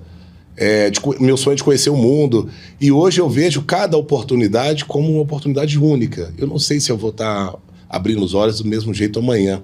Então, tudo que acontece... Uma vez a minha esposa me ligou porque meu filho arranhou o carro andando de bicicleta. Eu falei, que bom que ele tem a bicicleta e que bom que a gente tem um carro, né? Parece utopia a gente ver a vida dessa forma, né? Como sempre tirando algo positivo. Mas é uma maneira que eu escolhi ser. E quando eu saio um pouco dessa rota, né? Deus me coloca na rota de novo, ele recalcula ali, igual o aplicativo faz, né? Falou, opa, tem um congestionamento ali à frente, é melhor você mudar essa rota. E eu sinto muito isso, né? Eu não sou uma pessoa muito religiosa, Mas eu sinto a ação de Deus na minha vida quando muitas vezes os sinais aparecem. Eu acredito que estar aqui hoje é um desses sinais, é uma oportunidade muito, muito grande de estar falando com pessoas que muitas vezes não teriam acesso à minha história. Às vezes, por um exemplo, nós tivemos ali pessoas que vieram da simplicidade, o colega que trabalhou fazendo faxina, eu também já fiz muito isso, e a gente nunca pensa, né? Poxa, eu tô aqui na minha humildade, será que um dia eu vou ser uma pessoa importante? Eu, enquanto soldado, eu palestrei várias vezes para coronéis, para outras instituições, e quando eu entrei na polícia, né? A polícia é gigantesca do jeito que é, eu nunca me imaginava nessa posição, né? Então, são sonhos que Deus coloca na nossa vida, né? É legal isso aí. Vocês falaram antes sobre ter as metas para poder... Ter as metas assim, claras para te ajudar a suportar o processo, né? Sim. E olha que difícil é você não ter essas metas, você nem imaginar que existem essas metas, isso simplesmente aparecer na sua vida. Mas não simplesmente aparecer como algo que vai embora, mas aparece como uma nova oportunidade. Que vai marcar para todos sempre. Que vai marcar para todos sempre. Isso aí. E é legal isso, porque foi através de uma perda, você se reinventou e o leque de oportunidades que apareceram na sua vida, né? Hoje, quantas coisas você faz que, inclusive, contribuem na vida do outro, de outras pessoas, outros militares, e através de uma perda, através de algo que atravessou a sua vida ali, né? Que legal isso, assim. E é bom, quando a gente estava falando sobre isso na parte A, né? Sobre você ver a situação, se vitimizar ou a casca grossa e avançar, né? Não, e assim, o que eu acho interessante é porque é o seguinte, a gente vive num mundo hoje, tudo que a gente tem a oportunidade de ouvir na velocidade 2, e se não tiver a 3, se tivesse a 3, a gente estava ouvindo também, porque a gente está com uma dificuldade de estar no momento presente. E dentro do que o senhor falou, o senhor me trouxe essa reflexão. Eu aprendi a viver o momento presente, a dar uma nova perspectiva para o momento presente. Sim. E a trazer para o momento presente imagens de graça. O meu filho arranhou o carro. Que bom que nós temos um carro, que bom que ele tem uma bicicleta, que bom que meu filho está com saúde. É ver das situações presentes momentos de graça. Isso tudo está aqui, né? Como que a gente que controla esses pensamentos. Nós temos as escolhas. Exato. Tem algumas coisas, algumas circunstâncias da vida que nós vamos ter que passar por elas. E o senhor mencionou a questão, olha, eu não planejei muitas coisas. Eu acho que tem muitas coisas na nossa vida que a gente não planeja, mas o fato de fazer bem hoje vai nos levar em alguns lugares. Exato. É uma construção. E essa construção, dia após dia, fazendo bem feito, é uma confiança e um exercício de fé. Não necessariamente a fé em Deus, mas a fé naquilo que você acredita estar fazendo naquele momento. Isso constrói. Eu estou olhando aqui essa parede cheia de tijolinhos, para que a segunda, a terceira e a quarta fileira pudessem estar ali, precisou da primeira bem colocada. Isso aí. E a nossa vida, ela é assim. Porque se a gente não constrói bem o alicerce, na hora que chegar lá em cima, ela vai desmoronar. Desmoronar de alguma forma. E o senhor veio com uma construção bem forte, porque na hora que veio o desafio, o senhor segurou as pontas e falou, o que eu vou fazer agora? Eu tenho um sonho, eu gosto de estar no choque, né? E eu vou permanecer. O senhor não colocou em momento algum como uma segunda opção um outro lugar. Sim. É isso que eu ouvi ali muito forte. Eu não ouvi o senhor colocar uma segunda opção pensando nessa possibilidade pelo fato da amputação. O senhor determinou, até mesmo talvez pela construção da história que o senhor contou, que viveu lá atrás. Quando estava fazendo ali as flexões, ele falou, você vai ter que fazer mais 10 e você vai ter que repetir esse mantra daqui. Fica gravado no inconsciente, nos capacita para outras coisas lá na frente que a gente não tem nem ideia do que vai viver, mas que vai utilizar em algum momento aquele remedinho que foi usado, foi colocado na gente lá atrás. Claro. Ele vai ter alguma funcionalidade. Então, acho que é uma lição maravilhosa da gente entender que a nossa base forte, ela vai ser instrumento para que a gente possa superar os desafios e o senhor tinha bem definido, né? Eu vou permanecer no choque, e no choque estou, inspirando outros homens. Isso aí. Sargento Tarcísio, o senhor teve uma participação importantíssima, né? E vai compartilhar um pouquinho pra gente. Sua trajetória deve ser incrível, mas o que marca foi a sua participação ali em Mariana, não é isso? Sim. O que acontece? A gente sempre é comparado, né, com o herói, a gente fala que a farda é a segunda pele, mas por trás da farda sempre tem um homem, né? E eu sou o Tarcísio, sou filho da Maria Eunice. Tarcísio também, que é meu pai, né? Ele era também da Polícia Militar. Olha que legal. Eu entrei para a polícia, depois em 99 fui para o bombeiro. E aí no bombeiro eu tive uma trajetória onde eu aprendi muito, né, com as ocorrências, e nos treinamentos que a gente fazia lá, eu olhava muito para mim quando eu entrei, e a transformação da gente de menino para homem, né? E é muito diferente, assim, essa transformação, porque nós passamos por momentos de dificuldade, momentos de alegria, momentos de tristeza. Então, quando me perguntam sobre...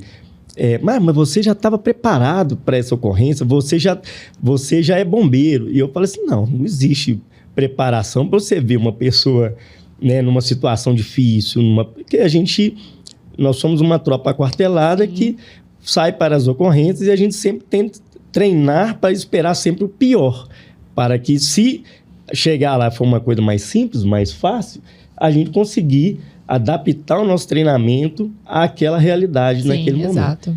E uma dessas ocorrências foi Mariana, né? Mariana, no rompimento da barragem Mariana, eu estava saí do trabalho, nesse momento eu estava na administração, e a gente estava eu estava com minha esposa, a gente foi para uma formatura do CFS do bombeiro.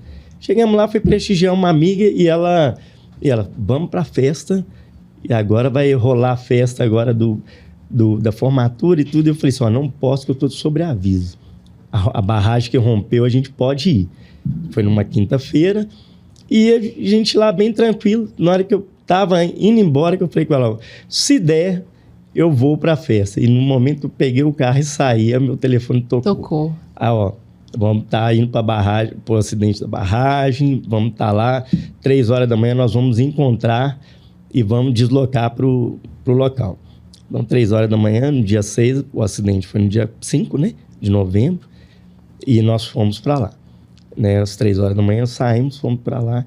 E chegando lá, nós ficamos, né, na base onde foi nos fornecida, né, onde estavam os órgãos de segurança, e eles determinaram o local que a gente ia. Eu fui para Barra Longa, que era uma das cidades lá, né? Era no município são vários vilarejos ali, um deles era Barra Longa, e eu fui para lá, e na hora que eu cheguei lá, né, era um mar de lama. Então eu fiz uma foto para mostrar para a família, olha, aqui é incrível como é que está aqui. O rio, né, passava, você não via a cor da água, né, a lama subiu muito, e o rio ia passando, e a nossa missão era retirar as pessoas que estavam ilhadas. Então a gente tinha que entrar na lama, procurar e retirar das casas. E nós fomos buscando ali as pessoas e tudo. Algumas iam para alguns lugares mais altos, e a gente conseguiu resgatar muitas, né? Nesse acidente foram 19 mortos. E uma coisa que me marcou foi que no sábado à noite, a gente já estava num momento de descanso, e eles então nos chamaram ali. Eu estava com o Tenente Hernando na época, e ele falou, olha, nos chamaram ali, vamos ver o que eles estão precisando agora de nós. Era à noite já, eu falei, irmão, deve ser coisa simples, né? Planejamento para o dia seguinte. Olha, tem uma família ali que estavam com 2 pessoas presas nos caminhões que ficaram soterrados. Nossa. Aí vocês vão ter que explicar para elas o trabalho que o bombeiro está fazendo. E nós fomos lá. E chegamos num determinado local, as famílias, e como a gente está sentado aqui agora. E o tenente estava explicando, eu estava ao lado, né? E eu tô vendo as famílias ali, a esposa de 2 esposas, né? E alguns irmãos, uns parentes assim próximos, e eles perguntando, né? Mas o que está sendo feito de efetivo? como que é isso? Como é que é aquilo e tal? E aí eu tava vendo que uma tava olhando sério para lá e olhando para mim. E eu com cara de paisagem, né? Eu falei, não é comigo. O tenente está explicando. Aí, de repente, alguém fez uma pergunta, ele estava explicando, e ela chegou para mim e falou assim, você, eu quero ouvir de você. O que está acontecendo? Quais as chances do meu marido sair de lá vivo? Nossa, naquele momento, eu imaginei minha esposa perguntando aquilo. Eu não tinha resposta. Não tinha resposta. E naquele momento eu pensei, e eu naquela missão institucional. Sim. E eu fiquei com aquilo na cabeça, né? Olhei para ela algumas vezes e ela ficou aguardando a minha resposta. Eu falei, olha, vou tentar te explicar de uma maneira técnica, mas sem esconder a realidade. Ele está preso num caminhão. Lama a gente não consegue nadar. Se você cair, você vai afundar. Se for fundo, você vai descendo. E nós não conseguimos nadar na lama. Tem que ver a profundidade que ele está. O tempo está chuvoso, pode vir uma chuva. Nós temos que pedir a Deus para que não chova, para que o caminhão vai ter um bolsão de ar, ele talvez vai conseguir ficar um certo tempo, né? E para a gente achar com segurança alguém que está sendo feito sobrevoos. Como é à noite, não tem como a gente ter uma noção do local. Tal. E se a gente conseguir chegar a tempo nele, se ele tiver ainda com esse bolsão de ar, ele ainda vai conseguir sobreviver. E então agora é pedir a Deus. A nossa parte nós estamos fazendo. Nós estamos tendo gente lá para entrar, né? Nós estamos agora aqui no momento de descanso, mas tem outras pessoas que já estão continuando as buscas. Ok, é só isso que eu precisava. Então, já posso esperar que eu não ache ele com vida. Eu falei, não posso afirmar que sim, mas também não posso afirmar que não. O meu coração pedia para que a gente encontrasse com vida. Infelizmente, não deu. Foi um dos momentos que me marcou muito. E a gente vai aprendendo nesses momentos de dor do outro a tentar o máximo possível confortar essa pessoa.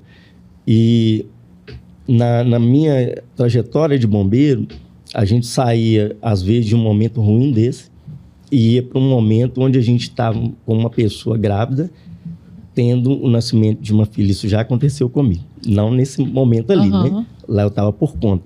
Mas já aconteceu de você retirar uma pessoa sem vida, sair dali e ir para uma outra onde você realmente conseguiu ajudar e interferir no curso da vida dela e ela sair com vida, né, naquela situação difícil que ela estava. Então, assim, ser bombeiro, ser policial militar, a gente usa uma segunda pele, sim, verdade. Mas por trás existem sentimentos e a gente tem que trabalhar isso na gente. Eu não posso levar para casa as ocorrências, né, que me fazem difíceis, que são tristes, que me fazem ficar triste, porque eu tenho que me preparar para aquela situação. Agora, eu não sou um bom contador de história. Não, tá ótimo. Mas tem uma situação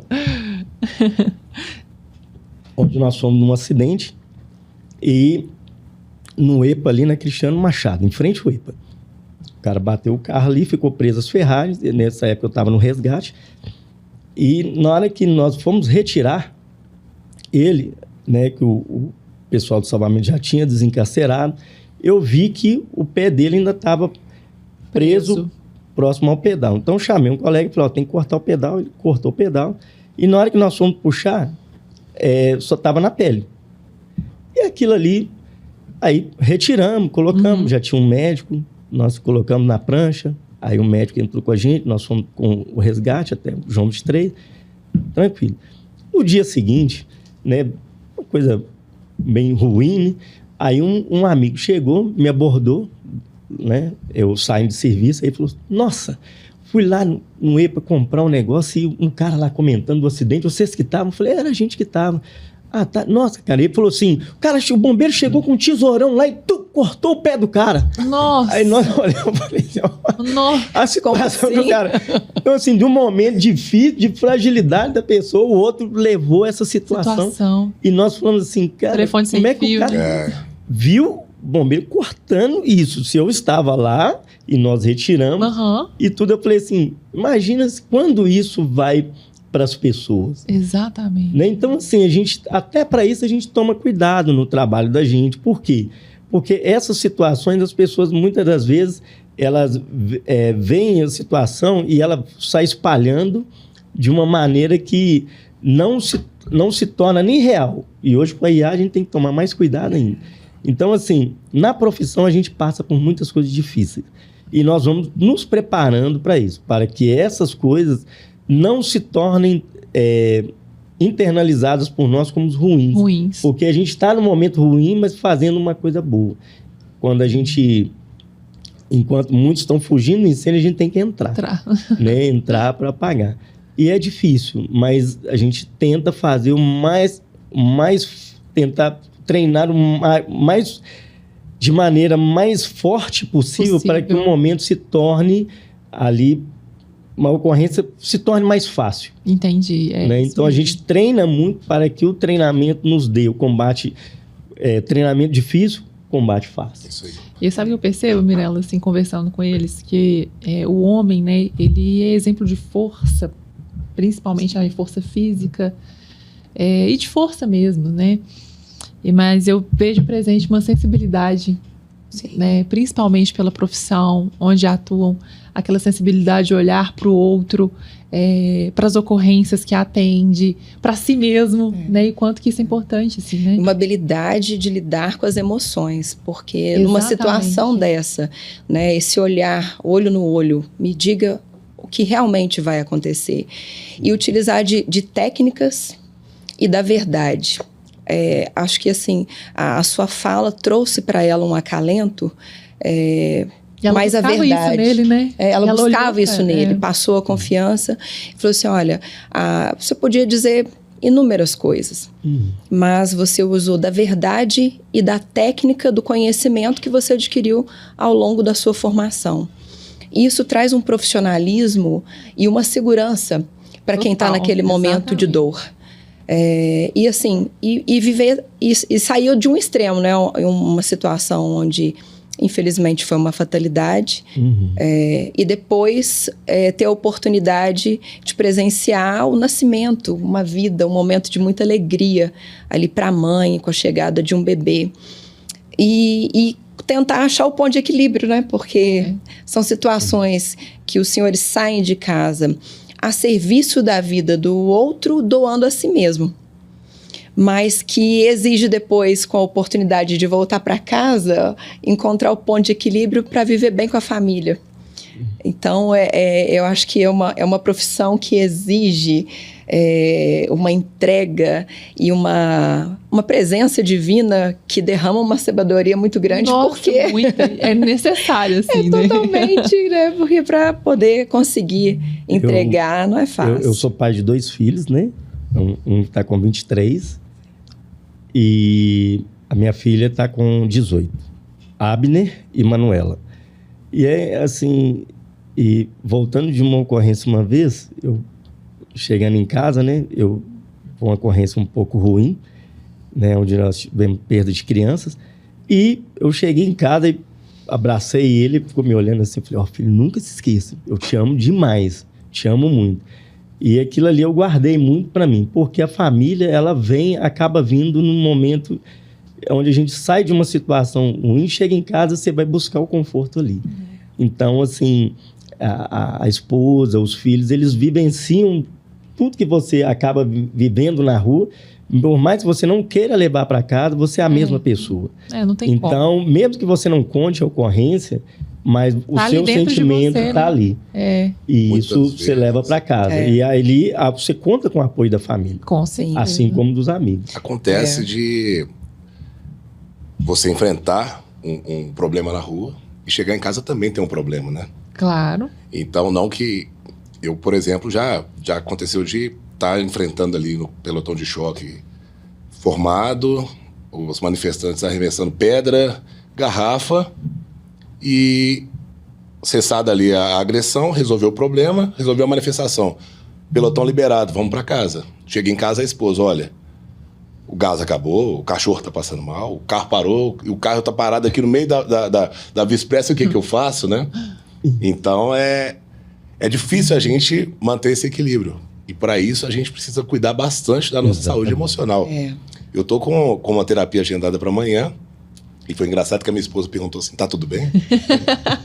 Você quer dividir isso comigo? Eu falei, amor, tá tudo bem. É só uma prevenção, né? É um cuidado que a gente tem que ter. Nós viemos de uma geração em que os pais, os homens, né? Eles não... Hoje eu abraço meu filho e falo, filho, eu te amo. Eu acho que dificilmente o senhor deve ter passado por uma experiência assim com o pai, né? Porque o pai era mais... fechado. O pai era mais fechado, o pai era de trabalhar e prover, né? Alimento, essas coisas. E a mãe que dava o amor. Hoje a mãe também trabalha... hoje o pai, ele chora, eu choro na frente do meu filho. Claro, tô chateado, nada de errado, aconteceu ocorrência X e eu perdi um colega, tô chateado. Mas você conhecia ele, pai? Não conhecia, mas me coloco no lugar dele.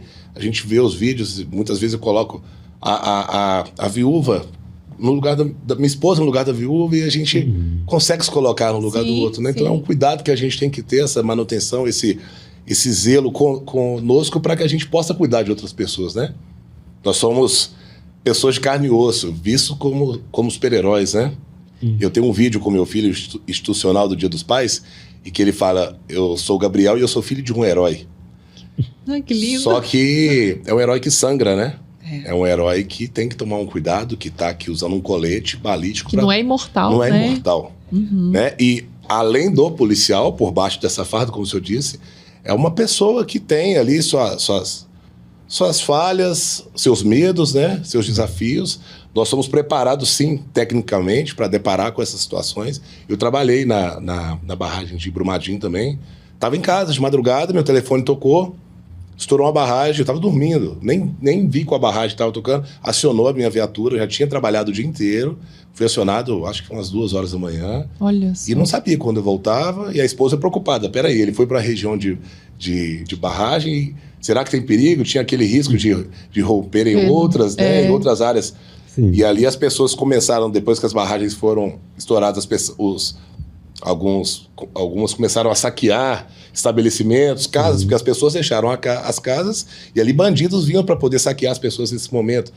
E aí você estava lidando com pessoas que muitos perderam parentes, não sabiam como estavam os parentes, mas também com cidadãos infratores naquela situação ali. Então, aproveitando a situação. A gente sai de um salvamento para poder gerar uma vida, de uma perda de uma pessoa, para poder fazer um parto, como disse o coronel, né? Então, é um serviço que a gente precisa, sim, cuidar do nosso mental. Sim. Nossa, o senhor falou algo extremamente importante, relevante, porque cuidar da saúde mental, investir um tempo para isso é fundamental. O autoconhecimento. E ele vem através deste meio também. Sim. É um momento de escuta que muitas vezes a gente não tem na nossa rotina. Muitas vezes, às vezes a gente, até numa mesa como essa, perguntar quem somos. Muitas vezes nós conseguimos falar sobre a nossa origem e os nossos gostos. Mas, na essência, quem de fato somos? E o canal da análise, da psicanálise, ele nos permite um momento de escuta ativa de nós mesmos. De falar e ouvir sobre si. Coisa que na rotina você não vai ter tempo. Quem para diante, talvez, de um espelho e fica ali 1 hora falando de si mesmo ou se investigando? Porque esse é um canal que nos permite se questionar, se conhecer e começar a entender: isso cabe em mim, isso não cabe mais em mim, isso eu gosto, isso eu não gosto. E isso nos ajuda também, dentro desse processo de autoconhecimento, definir prioridades, buscar oportunidades, estar no meio de pessoas que vão caminhar junto conosco dentro daquilo que a gente identificou como propósito para nós, para que a gente tenha a nossa evolução profissional, pessoal, espiritual. E reforça dentro desse testemunho do Senhor uma quebra de paradigmas, de que às vezes as pessoas acreditam que a busca por esse autoconhecimento, na verdade, você está com algum problema? Ou tá ficando doido? Às vezes a gente até ouve isso, né? Nossa, e não tem nada a ver. Ao contrário, às vezes, realmente é um amor por si mesmo. Eu estou buscando me conhecer mais. E o autoconhecimento gera esse amor mais lapidado e mais apurado, porque a partir desse momento, me conhecendo mais, eu consigo fazer escolhas melhores. E é importante esse testemunho do Senhor, porque pode, talvez hoje, pessoas que estão com alguns problemas e que buscaram, às vezes, através do esporte, buscaram através do trabalho, da família, um acalento e ainda não conseguiram, mas talvez, através da análise, vão conseguir. Por isso que existem os profissionais, para isso. Exatamente. E é como, à medida que você foi falando, é como cuidar, fazer atividade física. A gente tem o objetivo de ter uma vida mais saudável, alguns querem construir um shape e tal, né? Porque realmente, eu vou fazer atividade física que faz bem para a saúde, faz bem para mim, autoestima. E a saúde mental é da mesma forma, é como objetivo.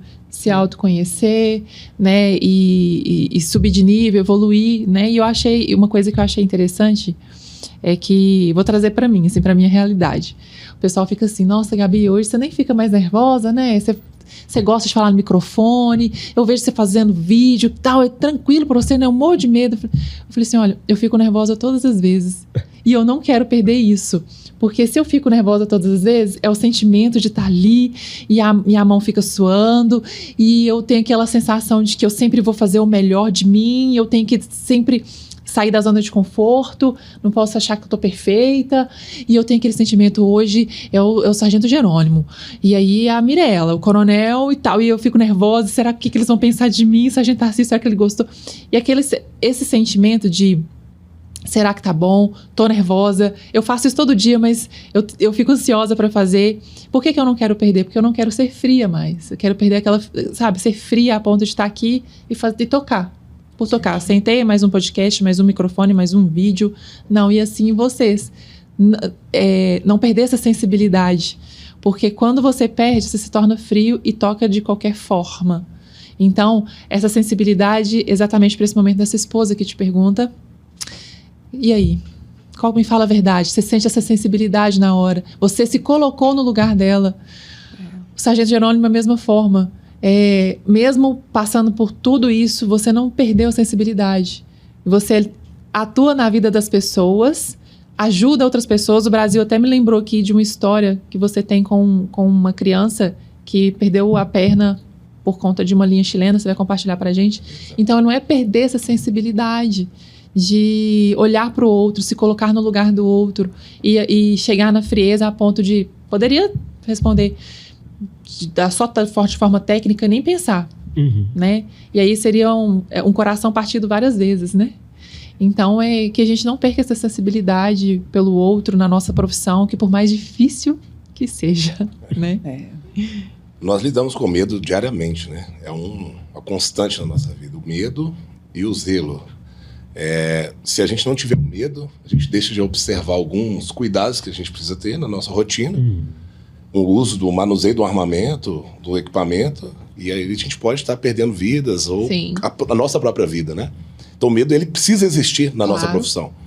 Só que muitas vezes, assim, como todos nós, a gente busca. Eu lembro quando eu sofri meu acidente, a minha mãe, muito durona, né? Tá tudo bem, tá tudo certo. E ela chegava com os olhos inchados, né? Aí eu falava assim, minha mãe tá chorando escondida. E aí eu chorava, porque é um rompimento, né? É um desespero. Quando você perde um membro, é uma parte sua que literalmente morreu. Sim. Você perdeu uma parte sua, morreu, aquilo foi enterrado. Uma parte sua foi embora. Opa, peraí, uma parte minha morreu. E é um luto duas vezes. Né? Então, eu cheguei pra minha mãe em um determinado momento assim, falei, mãe, olha no meu olho aqui.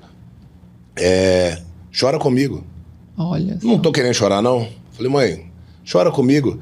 Divide isso comigo, porque eu tô vendo que você tá chorando escondido e eu também tô chorando escondido, porque eu tô querendo fazer forte, porque não quer demonstrar, né? Já era ali um choquiano, um policial desse tamanho, e eu queria me fazer de forte pra minha mãe, não queria fazer minha esposa, minha mãe, ninguém ficar mais preocupado, né? E aí ela foi, chorou comigo, aquilo ali parece que lava a alma da gente, né? E a gente, nós homens, né? Criados, porque o homem não chora. Chora, a gente chora. Chora, mas às vezes chora para poder buscar mais força, para poder dar aquela aliviada ali e seguir em frente. O comandante chorou aqui, emocionou, lembrando de uma situação. Essa situação, ele até estava comigo. O Gabriel, ele era uma criança e ele tinha um sonho de ser jogador de futebol. Morava lá em Betim. E um dia ele estava deslocando para um teste, estava voltando da escola e no dia seguinte ele teria um teste para jogar no América, se eu não me engano. E aí uma linha cortante, linha chilena, atravessou a rodovia, ele voltando da escola, um outro veículo passou e esticou essa linha e cortou a perna do Gabriel ali naquele momento. De imediato ele já perdeu a perna. E aí nós estamos falando de um jovem, ele devia ter seus 14 anos, com um sonho. Ele já era um menino bom de bola e aí ele teve seu sonho interrompido.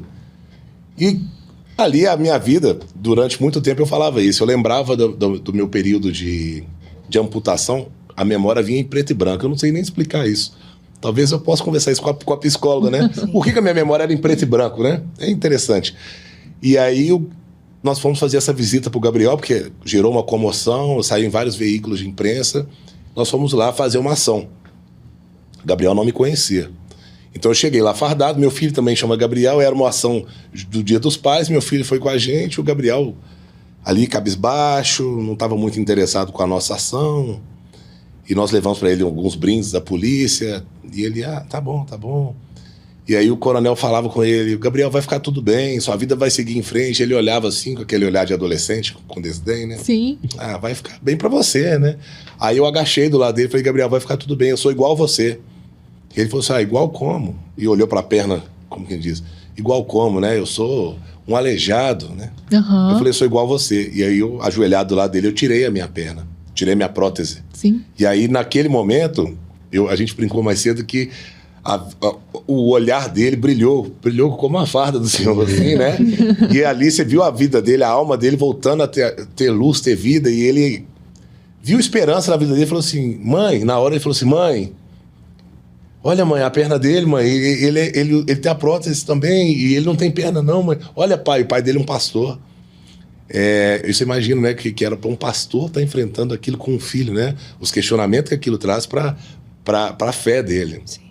E aí o Gabriel passou por um processo de protetização também, a gente manteve contato. Posteriormente ele voltou a jogar futebol, existe futebol para amputados. E hoje o Gabriel faz parte da seleção brasileira de futebol para amputado. Então o sonho dele tá aí, tá vivo. O sonho dele tá vivo, né? Não morreu, né? E talvez possa ter sido meu exemplo, ou as orações da mãe, do pai, mas de alguma forma eu influenciei sim aquela vida e várias outras, né? Agora, se eu não tivesse tido o cuidado de estar bem para poder chegar com ele, claro, de poder despir da minha vaidade, de mostrar minha prótese, porque tem muita gente que pergunta, você tem vergonha? Não, não tenho vergonha. Não é algo que eu me orgulhe, mas vergonha eu não tenho.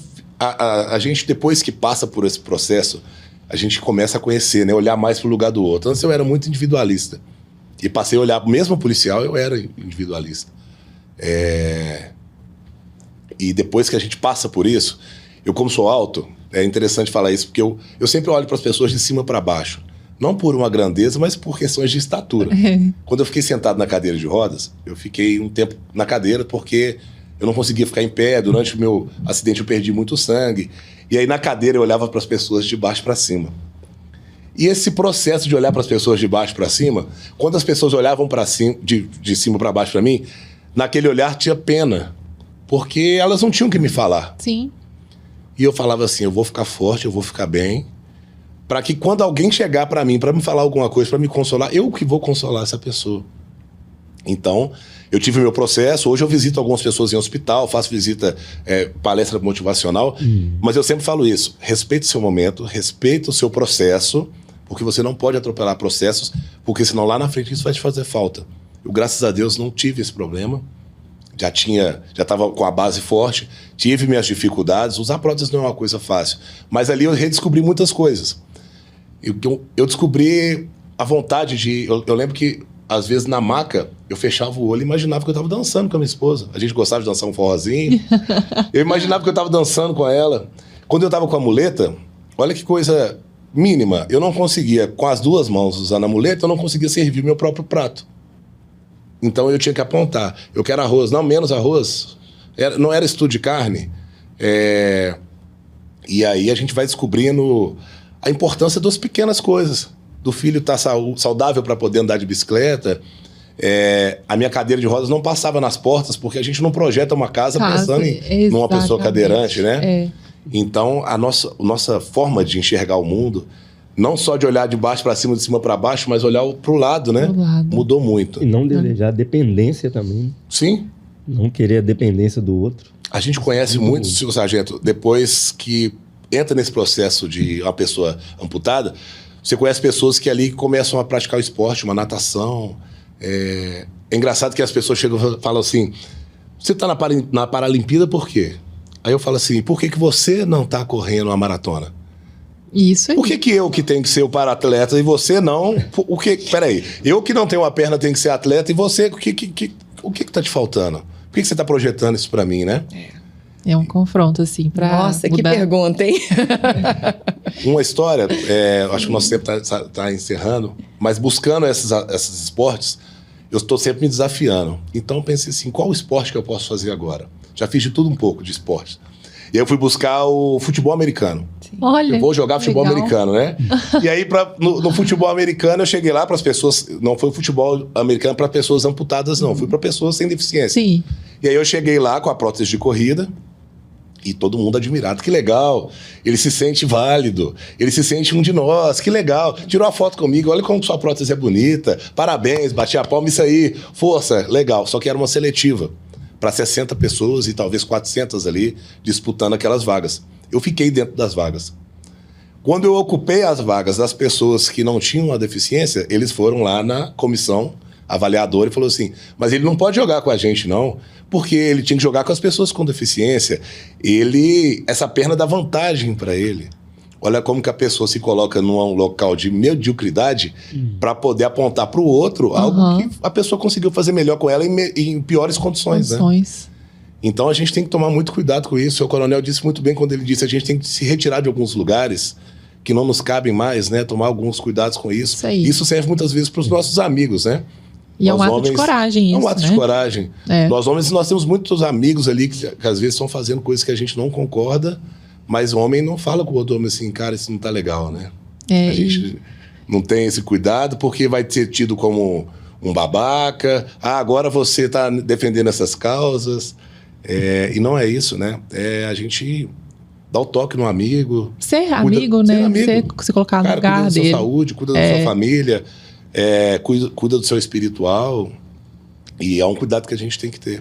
E assim, caminhando para o fim, tá muito legal assim, ouvir vocês falando, sabe? Eu gostaria de ouvir de vocês a mesma pergunta que eu fiz pro Coronel Santiago e pro Jamerson. Qual que é a mensagem que vocês deixam pros colegas de farda e pros homens que escutam vocês aqui hoje? Bom, há muito tempo, em um curso que eu estava fazendo lá em Curvelo, uma sargenta, a gente estava reclamando de algumas coisas, não lembro bem o que era agora, e ela levantou, hoje ela é major no bombeiro, e ela levantou e pediu a palavra em um dado momento e foi falar com a gente. E nessa fala dela, ela ensinou uma frase que eu guardei muito para mim. Cuida do seu ciclo de influência. O que é o ciclo de influência, né? Aí a gente coloca... Ele tem uma parte nesse círculo de influência. Ele tem uma parte que o que eu controlo está em mim. Eu controlo a minha raiva, eu controlo até mesmo parte das minhas emoções. Eu não consigo controlar 100% a minha emoção, mas eu controlo aquilo que está em mim. Tem uma parte que é a influência, aquilo que eu posso influenciar outra pessoa, que é o que a gente vai fazer aqui, né? A gente espera que o resultado daqui saia uma influência para outras pessoas, que elas possam enxergar coisas boas, não só na profissão, mas nas suas vidas. E tem uma parte que eu não controlo. essa parte que eu não controlo não cabe a mim. Então eu tenho que controlar a mim e influenciar pessoas para que eu consiga alcançar o máximo de pessoas. E depois desse curso, a gente foi fazer algumas palestras preventivas para combate a incêndio em escolas.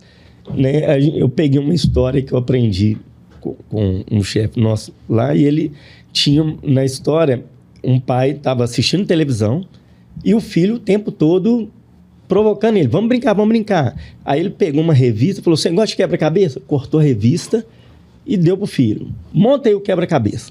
Depois você montar, aí a gente brinca. Não vai montar rápido não, né? Porque era um mapa mundi de um lado. Aí ele cortou ali e deu pro filhinho. Rapidamente o filho volta. Pouquinho tempo depois ele assustou. Aí ele falou assim, mas como é que você montou rápido, né? Aí o filho dele perguntou pro filho. O filho falou para ele, olha pai, quando eu olhei aqui, eu não entendia nada sobre isso aqui. Mas do outro lado, aí eu vi que tinha um olho. Aí eu fui buscando, aí tinha um nariz, tinha não sei o quê. Ele não percebeu, do outro lado da página tinha um rosto. E o filho dele montou. Então, num lado estava alguma coisa sobre países, um mapa, e ele pensou que o filho dele ia tentar montar por ali, e o filho dele notou o olho. Então, qual que é a história? Olhou o olho, o nariz, a boca e montou o quebra-cabeça. Qual a lição que a gente tira disso? Quando você molda o homem, você transforma o mundo. Então, isso era uma coisa que a gente ensinava na escola. Por quê? Quando o pai, por tradição, já colocava fogo na vegetação, né, para ele ter aquele rápido ali, ele dizimar aquela vegetação, né, para pouco depois, em pouco tempo, ele ter as primeiras chuvas e o gado vinha alimentar ali, né? Aquilo era uma tradição no interior. E então a gente ensinava o filho, olha, não faça isso. Se você não fizer isso, existe uma autorização, tem que pegar. Então eles chegavam na casa deles e falavam, pai, não pode ficar colocando fogo mais. Então você vai transformando a criança e vai moldando a criança e vai transformando o mundo. Muito então, legal. Essa é a mensagem que eles traziam pra gente. Então, nesse ciclo de influência, quando ela falou, é isso que a gente tem que fazer, influenciar as pessoas para o bem. Então, a mensagem que eu gostaria de deixar para os meus colegas, né, de trabalho, deixar para os bombeiros, para os amigos, é isso. Olha, cuide do seu ciclo de influência, porque uma parte que cabe a você, a outra você influencia as pessoas. E o resultado você vai ver numa situação maior depois. Legal. Sensacional. Isso aí. Eu costumo dizer que as adversidades, né, elas acontecem. Vão sempre acontecer. O que vai diferenciar a sua vida é o que você vai fazer com aquilo que te aconteceu. Quando eu decidi que ia voltar para o serviço operacional, me disseram várias vezes que seria impossível, com essas palavras. Isso é impossível, isso não existe. Não tem policial sem perna. Não tem como você fazer isso. E eu já faço isso há mais de 15 anos. Já perdi até a conta de quantos anos tem que eu trabalho com próteses na rua. Muitas pessoas não sabem que eu tô ali, um policial. Alguns policiais já chegaram para mim para falar se é verdade que lá no choque tem um cara que não tem a perna. E eu falava assim, sim, sou eu. Para, isso não é coisa de brincar não, cara. Não, sou eu. Eu levantava a calça e falava, caramba, é você mesmo. Então a mensagem que eu carrego da vida é que você seja resiliente, né? Tem uma frase do Bruce Lee, né? Seja como água, né? Saiba desviar dos obstáculos, mas sem perder a sua essência, e leve vida para onde você for, né? Que a gente saiba... A água, ela é essencial para a vida. A polícia, os bombeiros, nós somos essenciais para o povo mineiro. Mas a gente também saiba que nós também precisamos de algo que seja essencial para nós. Nós precisamos de nós mesmos, cuidar de nós mesmos. Isso aí. Nesse dia do homem, né? A minha esposa... Quando eu contei para ela dessa data, ela falou assim, há um tempo atrás nós conversamos sobre isso, você falou que ter o dia do homem era a mesma coisa de comemorar o dia da consciência branca. E eu falei assim, tudo bem, mas a gente vai mudando algumas perspectivas, algumas percepções de vida, e eu entendo que o dia do homem ele é muito importante sim, porque hoje a masculinidade, a sociedade clama por ela, né? A gente está perdendo isso na nossa sociedade, o papel do homem. O homem não só como gênero masculino, mas o papel do homem ali, do cuidado. Fisiologicamente nós temos as nossas diferenças. Eu acho que a gente precisa resgatar um pouco disso. Do homem assumir o papel do homem, da mulher também se colocar no papel dela, e para que juntos a gente continue construindo a nossa existência, né? Sim. Nos mantendo vivos. Eu respeito muito, né? Depois que a gente passa a conhecer mais as pessoas, eu passei a fazer parte do grupo de pessoas com deficiência, a gente respeita outros grupos também, mas eu acho que é importante a gente respeitar o pai, o papel do homem. Sim. Na minha casa isso é bem estabelecido, né? Meu pai é isso, a minha mãe é aquilo, mas, por exemplo, eu hoje ajudo a minha esposa na faxina, ela me ajuda, às vezes, levando um carro no mecânico, isso não me torna menos homem. Com certeza. E a mensagem que eu deixo para os colegas é que a gente saiba respeitar as nossas limitações, mas não se esconder atrás delas. E buscar sempre algo maior, que seja mudando um ciclo, respeitar, tomar cuidado com o que nos cerca e cuidar também um dos outros, né? Olha, hoje foi um dia incrível, assim, conhecer a história de cada um de vocês e a essência de vocês, como pessoa e como profissional da farda. E eu quero agradecer a vocês esse momento, agradecer a entrega de vocês, porque vocês são para além desses homens que estão sentados, estão vivendo vidas e transformando vidas e vivendo para si mesmo, que vocês continuem. Quero agradecer também ao Coronel Santiago, ao Jamerson, por esse momento, por esse dia aqui conosco, de compartilhar mesmo, de trocar essas figurinhas e grandes figurinhas sobre a história de vocês, o como é rica, o como vocês são fortes, são guerreiros, são sensíveis, homens de fé, homens que marcaram e marcam outras vidas, histórias, e estão construindo um grande legado. Muito obrigada a vocês por este momento, e eu deixo as considerações finais para a nossa presidente Afas Mirella, que nós vamos... Já foi impactante hoje, né? Nossa, eu acho que para fazer as considerações finais a gente tem que pegar os cortes. Bom, primeiro agradecer a Deus por essa oportunidade maravilhosa, porque eu vejo o cuidado dele com as nossas vidas e com certeza com as vidas das pessoas que vão receber essa mensagem.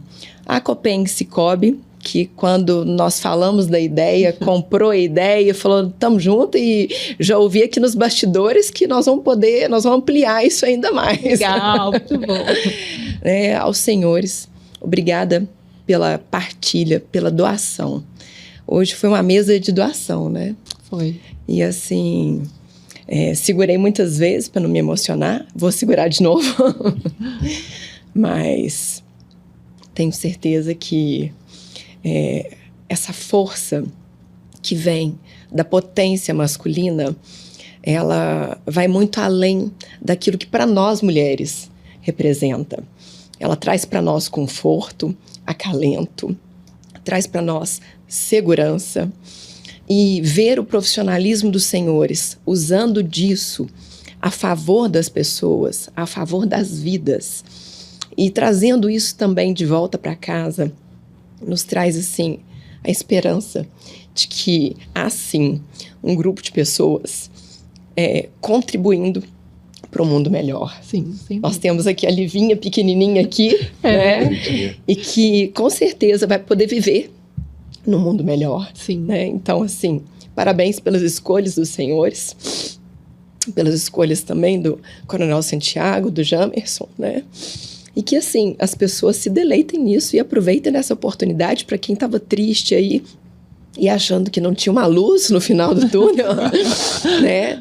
Tem muita luz, tem muitas histórias para serem inspiração para nós, para que as pessoas possam viver, né, aquilo que o Senhor planejou, que é bom, perfeito e agradável. É isso. Muito obrigada a vocês, e uma salva de palmas para esses grandes homens.